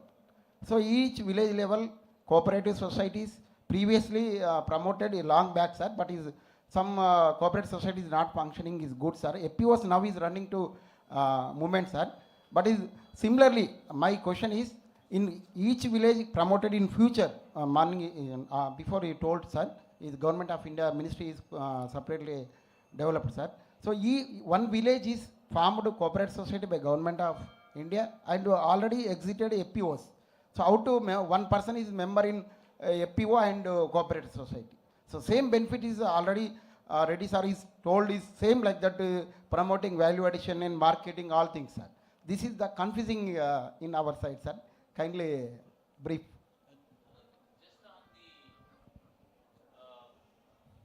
On the issue of multiplicity of members or duplication of membership, that's one of the reasons why I said maybe we need an operational guidelines. And how do we synergize the functioning of the farmer producer organizations, primary agriculture cooperative societies, and any other new cooperative that may come up in the village under the 2 lakh cooperatives that are likely to come up in the future. I think there is a possibility to synergize all these efforts, but you are right, at the moment it looks as if it's confusing, but I hope that all this, there will be some kind of a cooperation among cooperatives. They will be working together. For example, in the past we have said any farmer producer organization for a cluster of villages or a sub-block level, it will primarily take up the primary processing role. Maybe a federation of the FPOs at a cluster level, maybe district or whatever, it can take up maybe secondary processing role. So we need to bring about some kind of a role clarity. For example, a village level primary agriculture cooperative society or a cooperative can take up activities at the village level, maybe inputs, or in the morning there was a discussion about natural farming. They may run a bio resource center. They may take up procurement at the village level. But grading, sorting, cleaning can be done at a block level. Maybe secondary processing can be done at a higher level. So I think Government of India, both the Ministry of Agriculture and Cooperation, Agriculture and Farmers Welfare, and also Ministry of Cooperation, there is discussion about how do we synergize the effort of the farmer producer organizations, packs that are emerging into multi-service organization. And I think in this process, NABARD can play a pivotal role to create an orchestrating mechanism so that all these organizations function in some kind of a synergy so that the benefit to the farmer is maximized. either in the form of increased price realization or in the form of dividend or bonus, and multiple membership in the organizations should not cause any difficulty for them in the process. Thank you. I'll just supplement this. There is need for convergence with primaries with multi-state cooperative societies. In fact, that is the objective of setting up these 3 multi-state cooperative societies: seed, organic, and export. So, on their own, they cannot stand on their own. So, as a backward integration, they have to integrate with primary societies who are undertaking commodity-specific activities. So that is the objective. So already actually this plan is afoot at ministry level to link these primary societies who are undertaking these commodity-specific activities, like say for example pulses, oil seeds, dairy. They should be linked to these multi-state cooperative societies. To begin with, these 3 multi-state cooperative societies have come up: seed, organic, and export. Sir, good afternoon, sir. I just want to, because most of the discussions which has started, they said like from the bottom to top approach we have to go. But in the reality, like I don't know whether NABARD has any specific caste-based cooperative societies or not. Because as the Mohanaiah sir or Prasad ji has mentioned in the thing, some of these societies were also, some of the cooperatives were also 1 or 2 examples where they are also providing cremation services and all this. Sir, in the grassroots level, in the villages, there are in India, there are around 3,000 castes and 25,000 subcastes, which has specific roles to play. I mean, they are into their workforce. And on the other level, the government, the policy level, or the constitution also has specific allocations in the form of to the castes or to this for the development of that. So I think there is some sort of gap. If fisheries belong to one, in the process of social inclusion, we are missing that line. I feel, sir, because the major reason, whether it is FPO now or the cooperatives or whatever the name which we change, the cooperative is the common thing. The caste-based organizations, whether they do all sort of celebrations, they do cremation services, they provide that. I mean, in the villages, when I'm speaking in the rural segment, they work like that. So why can't we look at that sort of level instead of we defining certain new things? Sir, Yes. I'll respond this. Yes. It is left to the cooperative. Okay. The bylaw will be formed by whom? By the members. So it is up to the members, their board of directors, their free will to form what activities they will take up. It cannot be done by a top-driven approach. It cannot be decided by any policy makers what activities they will undertake. It is up to that society to identify the activities which are required for their members and incorporate in the bylaw and carry on the activities. But in the reality, and get sir, registration. But in the reality, sir, because NABARD or NCDC or all the organizations have their own targets to set up the cooperatives and all this. But in the reality, sir, the cooperative or the packs which has, it will be headed by some other caste and the members will be from the different paths. So the major control, we have to accept this dynamics. I think also, you have sir. to, just one moment. Yeah, We are talking about cooperatives being business organizations. Yes. Okay. So this is not about caste or creed. But for example, in the agriculture sector, we are saying the members will be predominantly small and marginal farmers. Yes. So you are trying to then focus on a homogeneous group of farmers. So I think while in India we have caste dynamics, class dynamics, but hopefully the cooperative is about unifying. It's about unity, it is about collectivization, it is about bargaining power, it is about economies of scale. How do they achieve that kind of economies of scale or scope? It is not about caste or religion, it is about how they can provide services that individual farmers cannot provide to themselves. Wherever there is a need for that kind of a collectivization. It may be about seed, it may be about fertilizer, it may be about marketing. So wherever there is a need for them to come together and create that kind of a wealth. In fact, Shambhu talked about circular economy, where the wealth that is created remains within the community, within the local area. So, in fact, I think Ilaben talked about Anubandh, which is a 100-mile community. So, cooperatives are about wealth creation organizations in the communities. And, so caste and creed will have a role to play. But here it is the economic engagement that focus there. I think only आपने जो बोला है, the cooperatives is not for the one caste or one this thing. As we say, one for all for one. That is the cooperative principle. Yeah, the caste associations which are there, they are not the registered entities. They are not, registered bodies. It is a group of the caste people. They are giving the services that are there, right? Yeah. Yeah. Yeah. Yeah. बुनकरों की समिति है. Yes, yes, वो सभी है. कई caste based work है, उसके हिसाब से भी कोऑपरेटिव सोसाइटी ऑक्यूपेशन बेसिस समितियां हैं. Yeah. और वो लिंक्ड हैं डिस्ट्रिक्ट कोऑपरेटिव बैंक्स के साथ. Yes. So he is well placed in saying that caste based societies are also there, samitis are there. Yeah. Now there are multiple institutions at grassroots levels. We have got joint liability groups. Yeah. We have got SCGs promoted by NABARD Right. as well as by National Rural Development NRLMC. NRL. Yeah. Now we have got FPC. Yeah.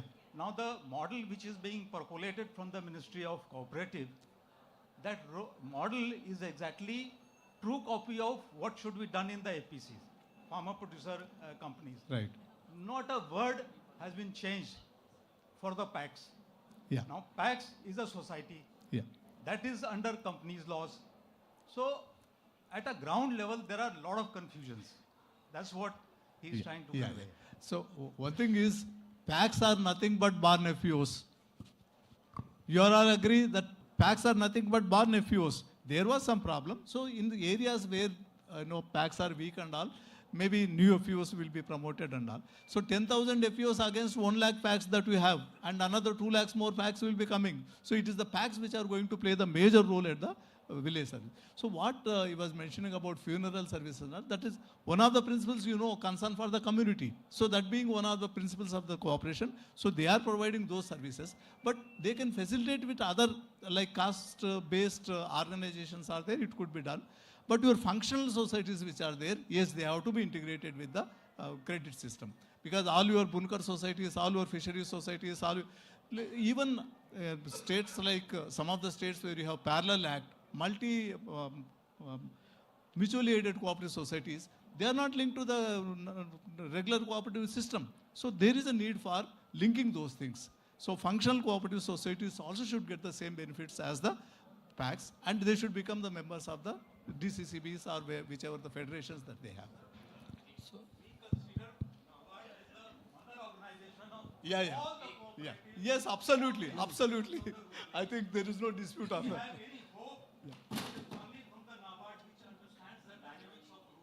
Thank you so much. I think NABARD will certainly keep that in mind.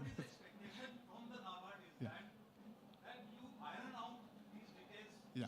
Either through the academics or through the discussions, and tell us, here is the training schedule, here is the training program, Right. and this is how we will carry out the training. Yeah, operational guidelines which Reddy Sub's talk will certainly help you that.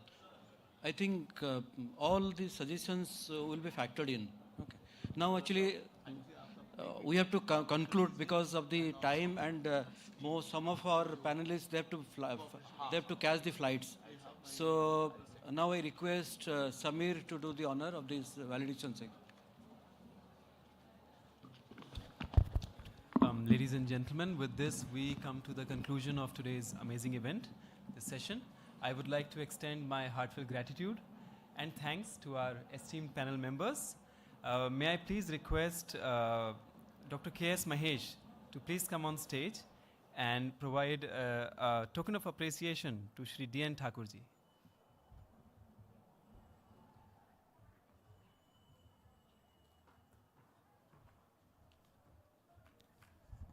May we please have a round of applause?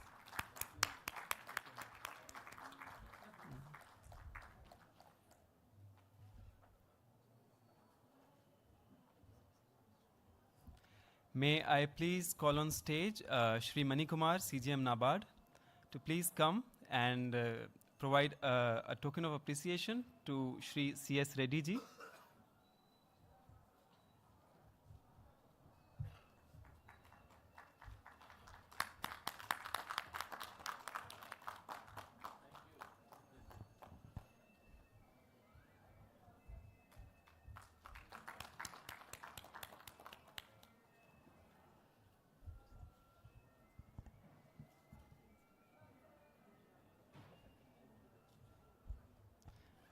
May I please request Shri S.K. Nanda, CGM NABARD, to please provide a token of appreciation to Shri P.Mohanaiah. May we have a round of applause?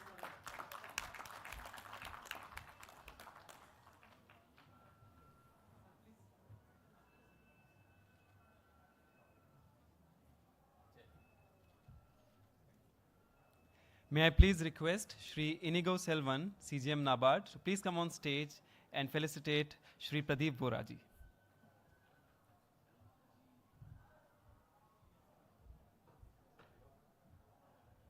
A round of applause, please.